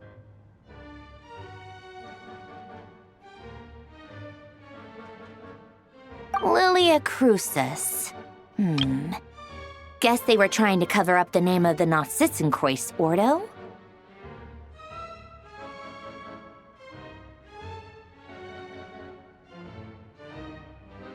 When Duke St. Germanus departed, he said, "It seems that there's no going back." Alas, he is only a genius when it comes to machines. In all other things, he is but ordinary. Excuse me? I'm sorry. That's just ridiculous. What kind of book is this? Great Detective Herlock, The Alchemist and the Clockwork Saint? Isn't this a novel? Come on. Still, the author swears that they knew Renee well. Whatever. I guess it's not beyond the realms of possibility that Renee would say nonsense like that on occasion. Memory, wishes, souls, and persona. Frankly, this sounds more like occultism, but if Albedo vouches for it, I suppose there must be some alchemical basis to these techniques. The way Alain Guillotin saw it, the world was comprised of machines. The universe needed machines, and thus his technologies were created. That's why I was born. René, his full name was René de Petrichor, if I recall correctly. Sounds like he and the town must be intricately connected. That place was also the source of most of our information regarding Remurian civilization. Seems like some of his projects were based on their technology. The cutting of souls and storing them in vessels. These seemingly unrelated techniques underpinned René's research. Assuming that the 4 orthants correspond to alchemical categories. The chemical marriage model? Alain would have scoffed at that. He never would have let those theories or parameters anywhere near his mathematical formulas.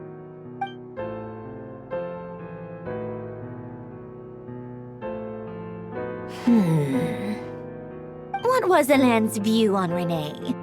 I know he mentioned the name, albeit very rarely. Oh, now I remember. Alain's old notes are here too. They mentioned René once.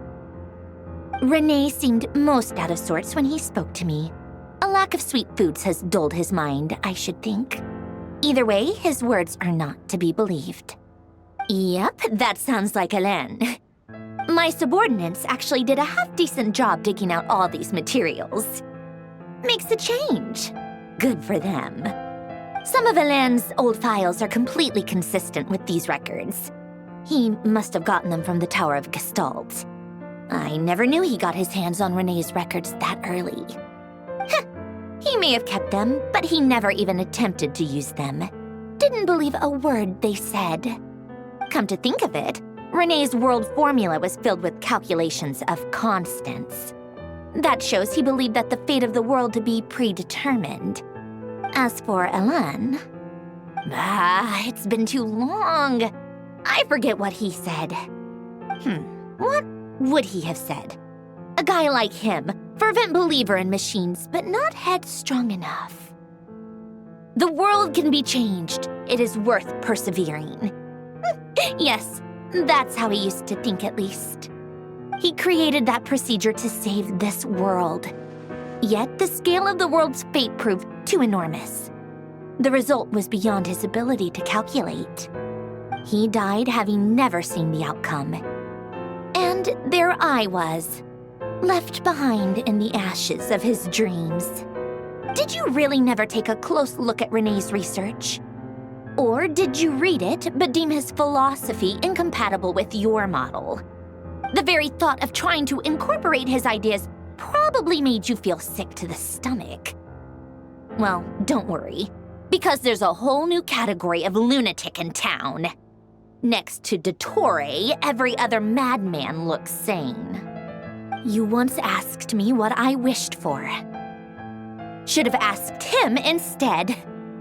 He's the one pining for things you'd sooner die than witness.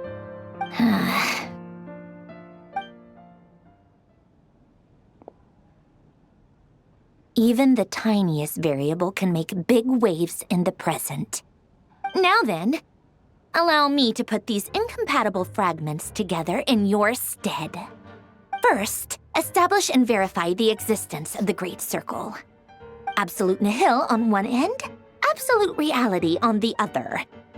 Now, search between these two extremes. Then, the construction criteria.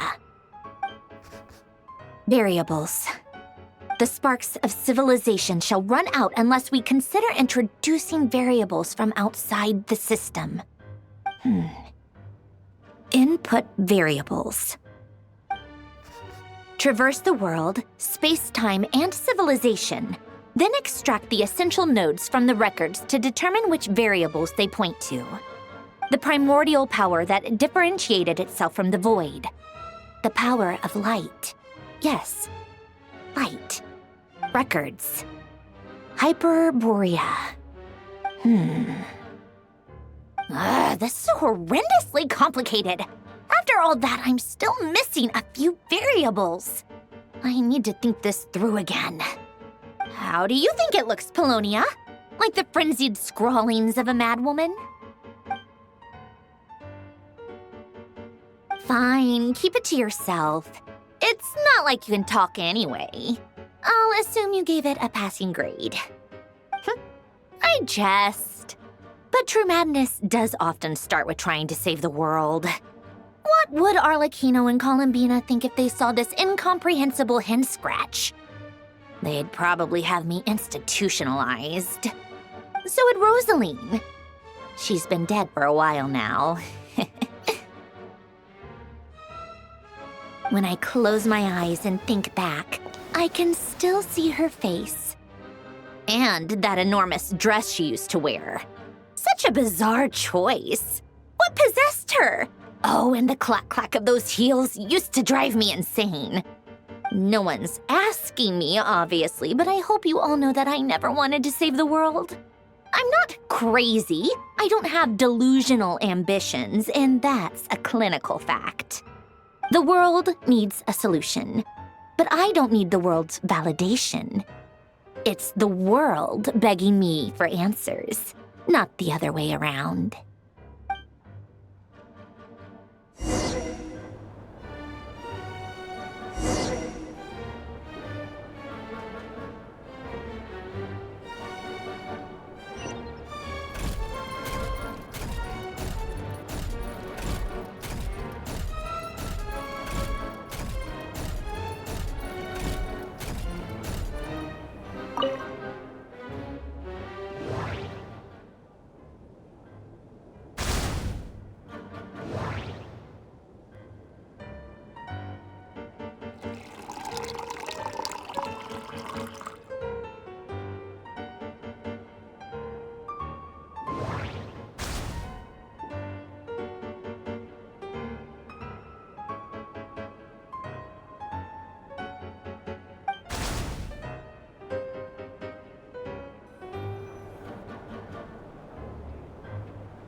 Oh, cookies to go with the tea. Let's see. They must be from that person who brought those documents. I see they're from Hotel de Boer. Something's written on the box. We are proud to present this homage to the Fortress of Meropede's fun-filled mill collection system. Fortune cookies. Have a lucky start to your day. Sounds like a dumb gimmick to me. Be early to bed and early to rise. Get plenty of sun and drink plenty of water. Then things will surely go well for you. What? Are you kidding me? Somehow I doubt that an early night and a glass of water is magically gonna save a world on the brink of existential peril.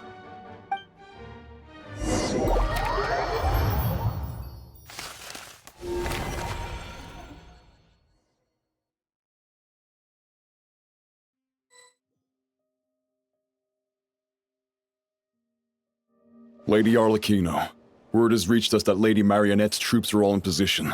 They are ready to act as soon as the order is given. Excellent. The only thing is, they are fewer in number than we expected. It looks like many of them must have lost their lives at the hand of the monsters released by the Doctor. Can't be helped. Allow them to join our ranks and keep in contact. As you wish.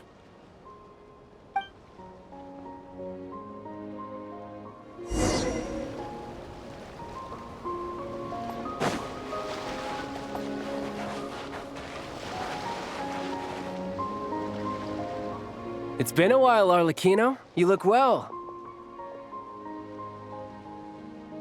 Did Dottore really have to build his lab right on the sole path between Snezhnaya and Nod-Krai? Had to go on a huge detour to stay out of its line of sight. Sounds like an arduous journey. I assume you've brought word from Her Majesty? Of course, all part of the job. Firstly, the Tsaritsa has authorized Fatui Internal Affairs to review Dottore's case. They will reach a formal verdict on whether he has turned traitor and whether he poses a threat to Snezhnaya. While they're working on that, I've been ordered to come and receive the refugees from Nod-Krai. They are nearby. My team will escort you to them shortly. Great. Aside from that, Her Majesty has a message for you and Sandrone personally. Huh? Where is Sandrone? She stayed behind to work since I was making the trip anyway. It seemed sensible to have one person on standby at base while the other came out to meet you. All right, guess that's just how she rolls. In that case, tell her that the Tsaritsa's decree this time is pretty awesome sounding. I think she'll like this one. Still, I wonder what... Wait, what's that? Did one of our troops turn into a monster? Take him out.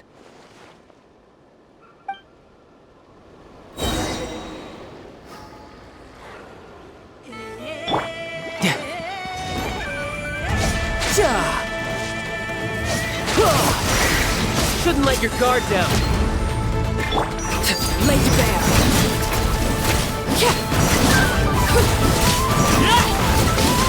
You've gotten stronger, Arlecchino. Nice. Stop that right now. I appreciate the praise, but I'm not fighting you today. I knew it.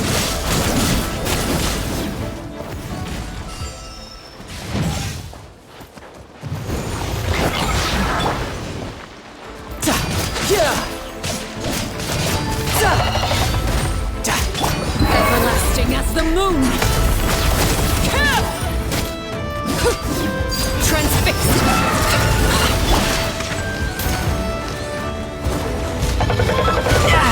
Amateurmus. I can't believe it. He was a living, breathing human one moment, and the next... Another fine piece of work by our dear colleague, I'm afraid. What in the world has been going on in Nod-Krai? A lot. But long story short, Dottore stole 2 moon marrows that should have belonged to Columbina, then built a 3rd moon marrow of his own to concentrate the Tri-Lunar Authority in his hands. What? What do you mean he built a moon marrow? People build roads and houses, not moon marrows. What's his next DIY project? He's gonna build a god? You could stand to be less surprised. We are harbingers. The work we are engaged in makes the creation of gods seem mundane by comparison. I tell everyone who asks that you once crossed swords with Rex Lapis while serving as a key supporter for Rosaline's plan. But right now, you're acting like a common adventurer. Thanks for speaking up for me. Those 2 really took me for a ride back then. Then again, surely no common adventurer would manage to get tangled up with them the way I did. That's gotta count in my favor, right? It almost sounds like you wish to repeat the experience. I might have to lower my opinion of you. No. I'll stop talking. Please, go on. Dottore is currently still experimenting with his newfound power in ways that continue to corrode the outside world. As for the human mutation, I believe this is simply a consequence of his experiments, and not a strategic move. That radiant beast was once a subordinate of Sandrone's. I suspect he was only allowed to live so that he could become an experimental subject. Also, those of us who fought Dottore have been afflicted with a curse. As such, I cannot leave Nod-Krai. This is so much worse than I thought. No wonder Her Majesty's decree is so extreme.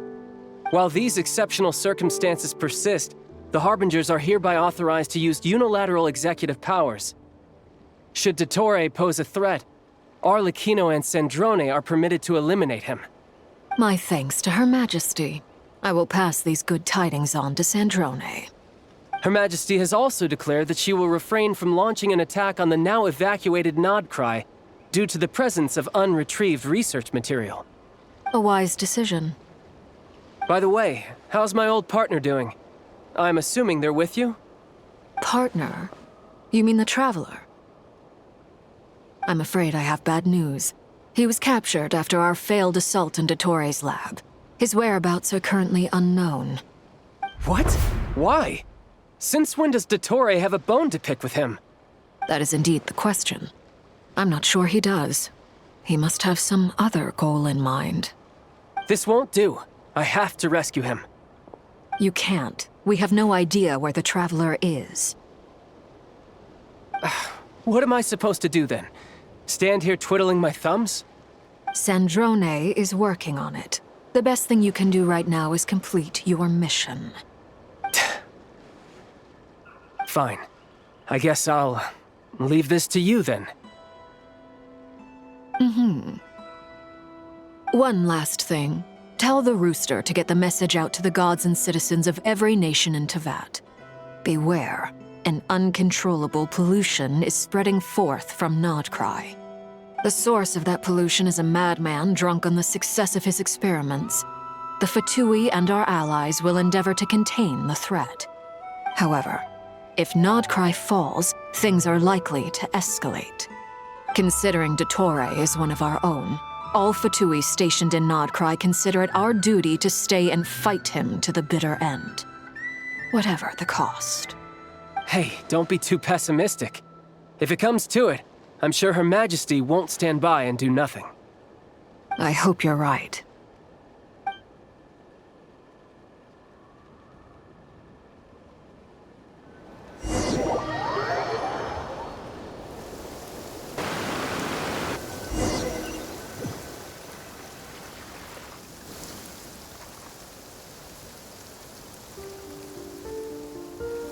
You're right on time. Thanks. Hey, do you think I'll get that gliding exam exemption? I made sure I was on my best behavior in Mondstadt. I landed well outside the city and walked in through the gates. I'll help you apply, don't worry. For now, let's see what we have here. What are the Doctor's energy fields even made from? The usual attract and repel principles that govern Kuvaki don't seem to apply to them. They are very mysterious, but ultimately, they appear to be comprised of energies from the three realms. Thanks to research by Master in the Hexen Circle, we know that Teyvat's 7 elements are derived from the more primordial power of the Light Realm, which is antagonistic with the power of the Void Realm. Since you have the power of the Dragon Durin within you, I'm sure you can already tell that this energy field contains no abyssal energy. That's true. It's not abyssal energy. It's something pure, wild, and untamed. I've been thinking about something. Do you still remember the device that Dory supplied from the Academia when you and Miss Columbina fought Rarier? That was one of the most marvelous feats of ingenuity I've ever seen.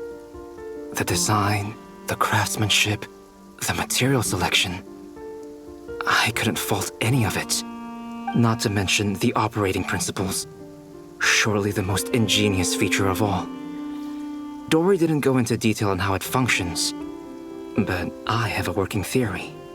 The clue was that Miss Columbina was somehow able to use the pyro energy that you provided, despite the fact that, as a moon goddess, she should only be able to use light realm energy in principle.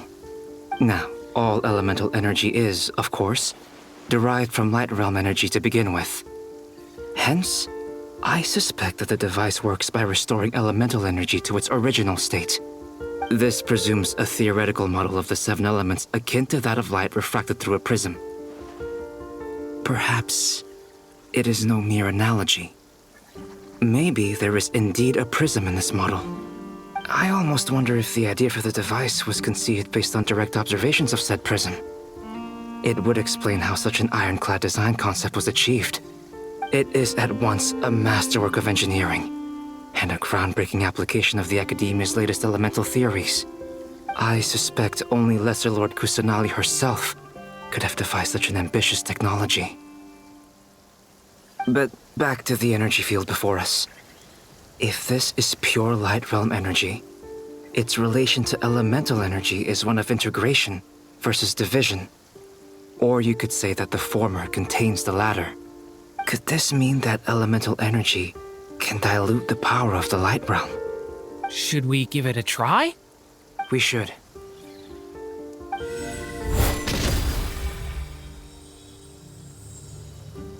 Ha! It works! Clear signs of disruption were detected at the periphery of the energy field. This indicates that elemental energy can disturb or even negate the field. Now you try. All right, here goes. It's working! Switch to abyssal energy and attack again. No surprises there.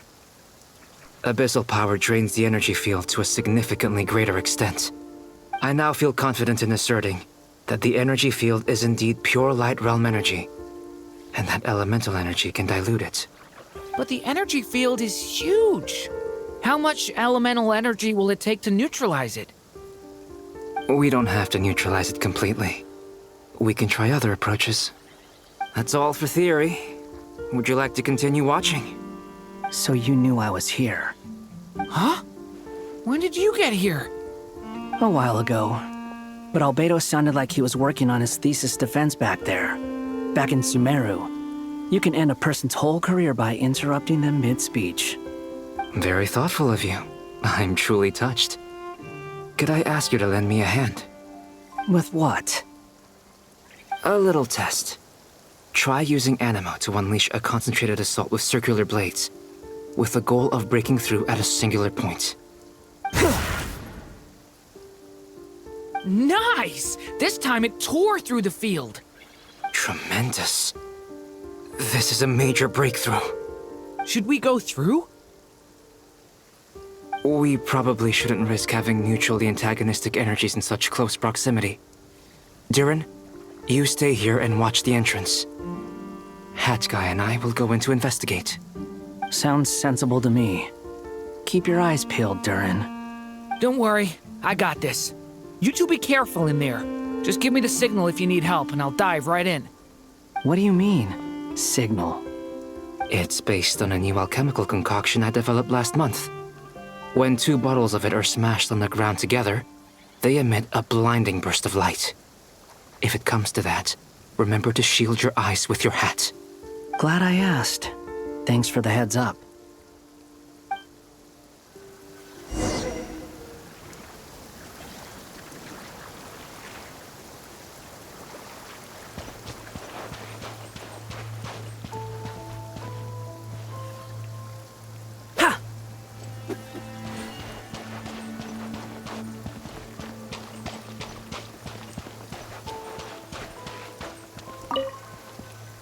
Like I thought. Beyond a certain distance, we can't see the opening where we came in. Maybe that's to prevent people from escaping. Sounds like Dottore style to me.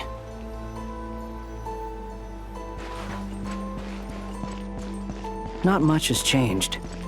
Things are basically the same here as they were before the energy field appeared.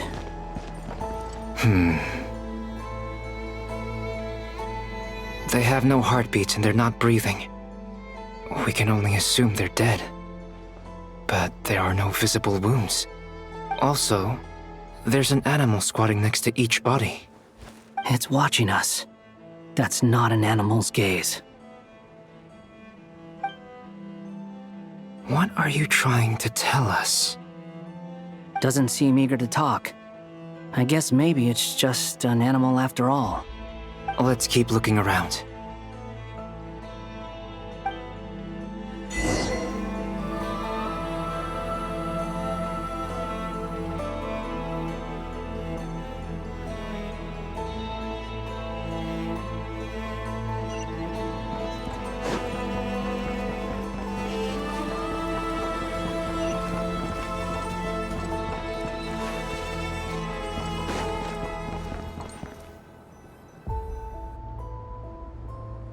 Same situation everywhere. Not a living soul in sight. Just countless bodies with animals standing watch over them. Well, I think we can safely rule out the possibility that they're all pets. Is skirting around the topic your way of showing consideration for other people's feelings? Just being cautious. I don't doubt that you can handle the truth.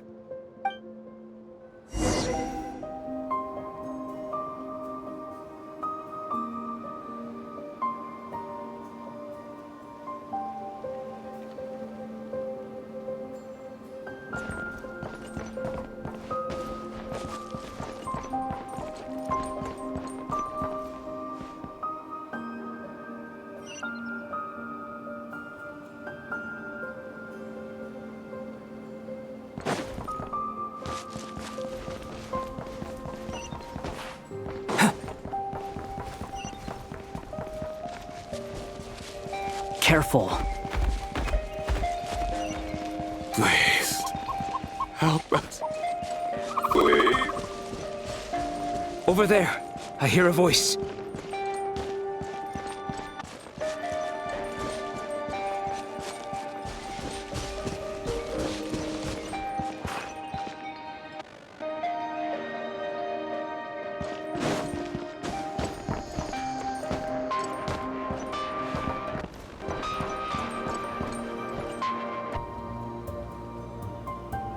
Please. Help us. Please. What happened here? I don't know. Suddenly, everyone collapsed. Then my line of sight got lower. I still have some of my senses left. I gotta get out of here.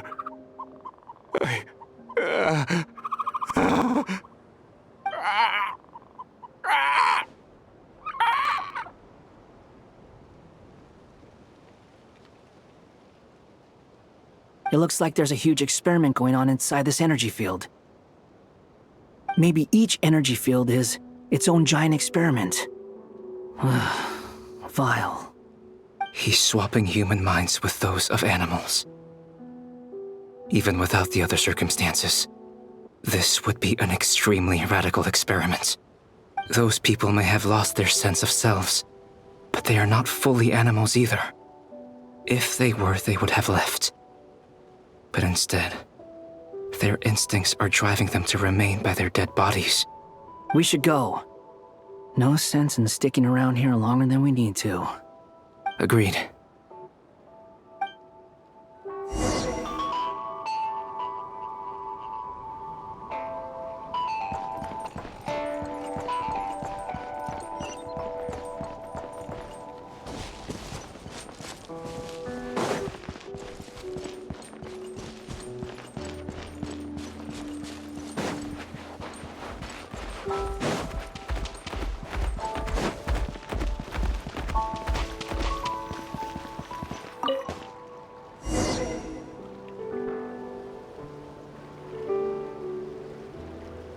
You're back! Everything okay? We saw some things that take a strong stomach. Otherwise, we're fine.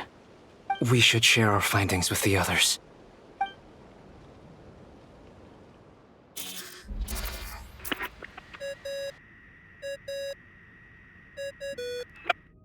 Yes? Who is it? Miss Nefer, it's me, Albedo. We found a way to break through the energy fields. With enough control, it's possible to tear them open using elemental energy. Also, we managed to take a look inside. Dottore is carrying out his cruel experiments on an immense scale. Any residents who have failed to evacuate in time will likely meet a grisly end. Sounds like he's living down to our expectations. Might I ask how things are proceeding on your end? I'm just about to get started. I'll be in touch once I have a result. Understood. Stay safe. I will.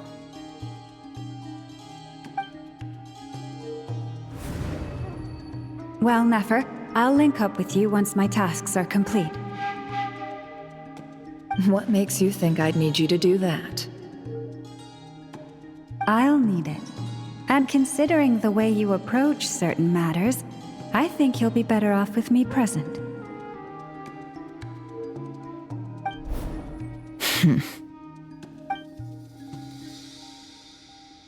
Let's begin. Entering simulation mode. A vast wasteland. Is this the Traveler's inner world? I was expecting something more vibrant, to be honest. Wait, someone's there. What are you looking at? In that case, I'll look at it with you. I want to know all about everything you've seen and experienced. Is there somewhere I should return to? Or should I stay here and be the hero everyone says I am? I don't dislike my current life. Roaming the land, fighting battles, accomplishing missions, earning a living, looking after Paimon. It's not so bad. I guess the only thing that's missing is that you're not here with me. This is the conscious layer, which contains a person's true feelings. It is filled with both longing and kindness. I suppose anyone who lives long enough ends up wishing for someone who can't be there. Maybe it's the only way we can feel truly alive. Time to delve a little deeper.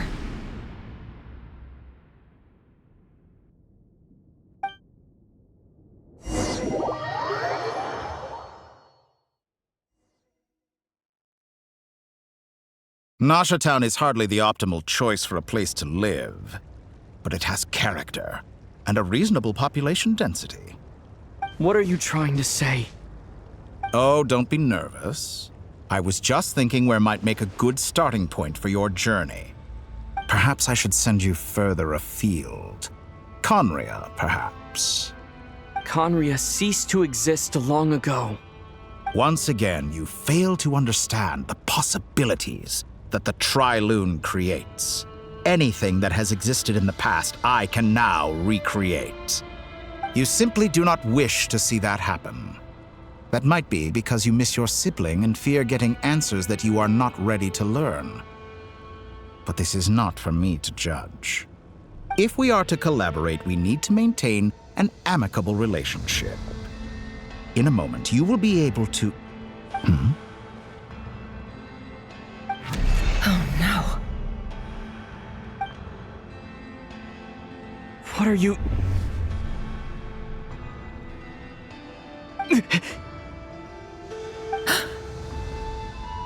What are you gonna do? Don't move.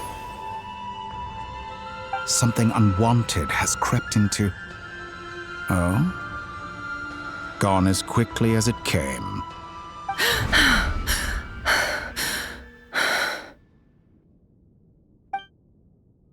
Did you save me?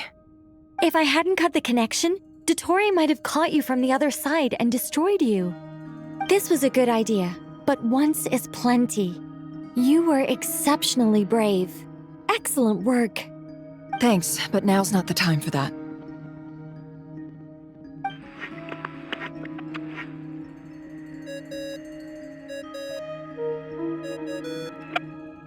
Albedo speaking. I think I know where he is. What is this endless darkness? I can't see anything, even though my eyes are wide open. But why? What happened? Ah, sorry about that. I take it you didn't notice. Just now, a friend of yours took a little peek into your mind. Could it be Nefer? How did she do it? Did she use something as a medium to connect to me? Do you think she's aware of your current circumstances?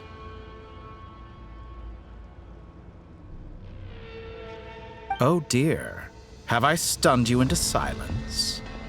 I only wanted to slow down your time a little so I could stop your intruder in her tracks. It would have been nice to capture the spy. I must say, I'm finding the ability to adjust the flow of time rather intriguing. The moment you closed your eyes, time seemed to grow impossibly viscous, didn't it? A whole month passed before you opened your eyes again, but only for you. No one else was affected. I dare say this is something only a god can achieve. Point taken. You've proven once again that you have God-tier powers. Oh, you misunderstand. This wasn't about proving a point. I was testing things out. I find I learn best by doing, and I have to admit, time is not the easiest dimension to control. I only wanted to make you sleep for a short while, but it ended up lasting a whole month. Clearly some finesse is required to wield the authority over time as I wish. I hope you're not angry with me. It was only a month's discrepancy, nothing too serious. Had I been off by a year, a decade, or even a century, that would have been quite a different story. You could have frozen me for millions of years. So much for collaboration. You aren't showing much sincerity. Millions of years? To what end? I wonder if you don't understand humans all that well. They are very pragmatic creatures who understand only that which they can perceive with their senses. If I had you sit here for a week, I imagine people might sympathize. But if I left you here for 100, 1,000, or 10,000 years, the sheer size of that number would cause it to lose all meaning to them. They would not have the capacity to comprehend your suffering, and thus they could not empathize. Unfortunately, while gods do exist in Teyvat, it is ordinary humans that account for most of the population.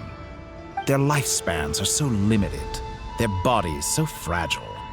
Did you ever really hope that they could begin to understand someone like you? Your long life and unique origins make you fundamentally different from them. How long will it be before they start to treat you like the alien you are? Before you are ostracized, outcast? Alien?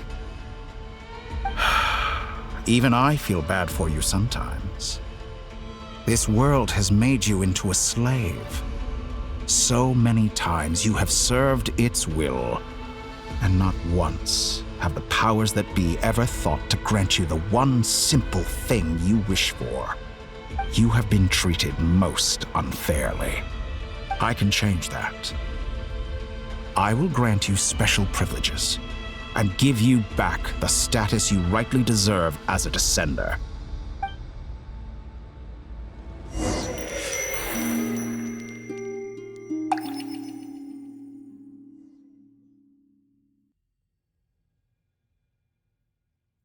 I've entered the past 3 times at this point, but I still have so many questions. For instance, beyond each point being further back in time than the last, what determines the specific locations at which I can make entry? So far, the common thread linking all 3 scenarios is that the Traveler has been present. But it's more than that. I know I sensed something familiar around him. What was it? I'll keep this question in mind as I carry on.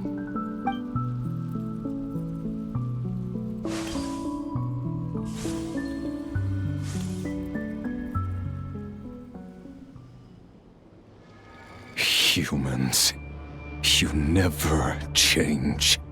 Always trying to use powers you neither comprehend nor control. This looks like Star Sand Shoal. Was this before Rerir regained his physical form?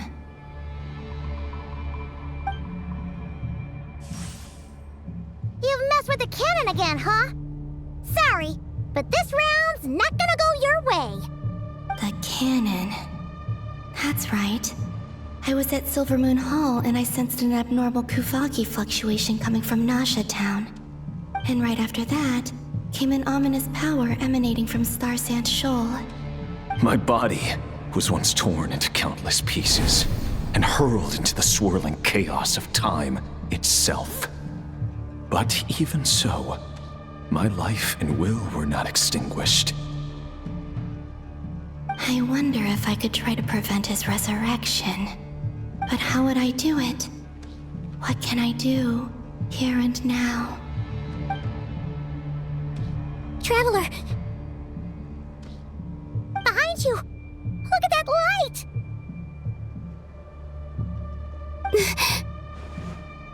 No, I won't make it in time. He's using the Kuvaki shield, like I taught him. Is he going to use it to block the cannon's beam? He's strong. I'm sure he can manage. But the force released when the beam impacts the shield might lead to collateral damage. Easy Island. The Frost Moon Scions will be exposed to lethal levels of Kuvaki. A question, if I may. Kind Miss Columbina. When the cannon's Kuvaki beam was deflected earlier, I saw several bolts of energy streak toward Hisi Island, only to be blocked. Did you also have a hand in that? Maybe that really was me after all. Well, future me. But I don't know if I have enough power left. Siki sato pasa sax, niti ipotovtos. There's no time. Osestikos paratin hiram to risuiku, topia to aithion veraton. I have to make it. Oh, Frost Moon. Oh, great land. Oh, slumbering moonlight of Nod-Krai. If you can hear me, if you can sense my call, then please, heed me once more!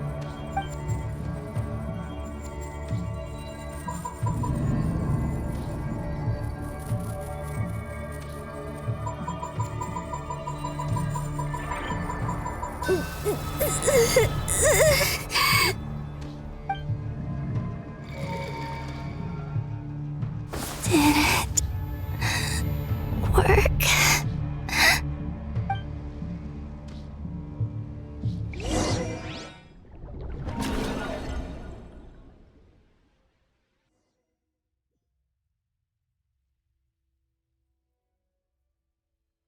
Hey, wake up. Hey, did you hear me? Columbina, I said wake up now! Oh, good morning, Sandrone. It's 3 in the afternoon, actually. And could you kindly not use my quarters as your personal nap room next time? But I feel so safe here. And your coffee, right?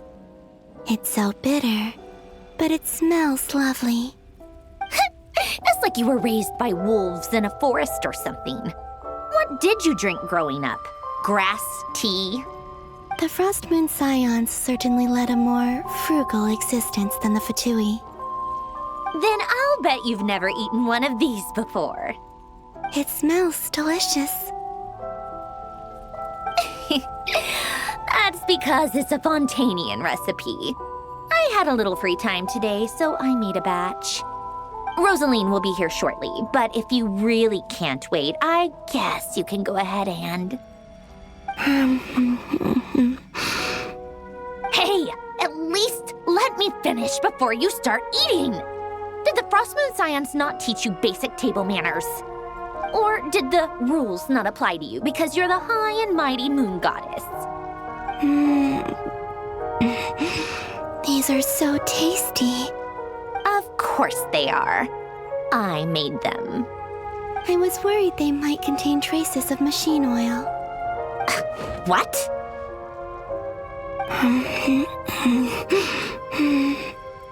You know, there's something I've always wanted to ask you. Why did you leave your old home and join the Fatui? I mean, I'm sure their food was awful. But there's gotta be more to it than that. Well, life there didn't go quite how I imagined. What were you expecting? You're a god. Your followers are gonna make some demands of you, right? Surely you can just answer a few prayers here and there in return for the free food and drink. How bad can it be? Well, would you help other people just for free food and drink? The doctor told me that you were created by a great mechanic, Lord something Fisher. The Lord Artificer. Ugh, some people can't keep their mouths shut. Oh, Lord Artificer. And didn't he have something to do with the, narcissist? Narcissenkreuz Ordo. Yes, that was it. Narcissenkreuz Ordo. So, would you try to fulfill their wishes? You must be joking. I wouldn't go even if they paid me. I don't even know them. Exactly. Well, I felt the same way. I did not know the people who made demands of me. What do you know? We're on the same page for once. In his later years, Alan did ask me if there was anything I wanted to do. If I had any wishes of my own. Well, I don't. And I'm not in any mood to fulfill someone else's either. Who's Alain? He was the... You know what? Never mind. You're not gonna remember. Anyway, the point I'm trying to make is, neither of us is the self-sacrificing type. Let me ask you this. What sort of place would you like to live in, if you could choose? A place where people don't ask me for things I cannot give them. Where they don't worship me, or fear me, but just want to chat with me like a normal person. I'd also like the freedom to come and go as I please. And ideally, it would be somewhere with the smell of coffee and snacks. Not to burst your bubble, but no such place exists in the world. Now, take your snacks and scram.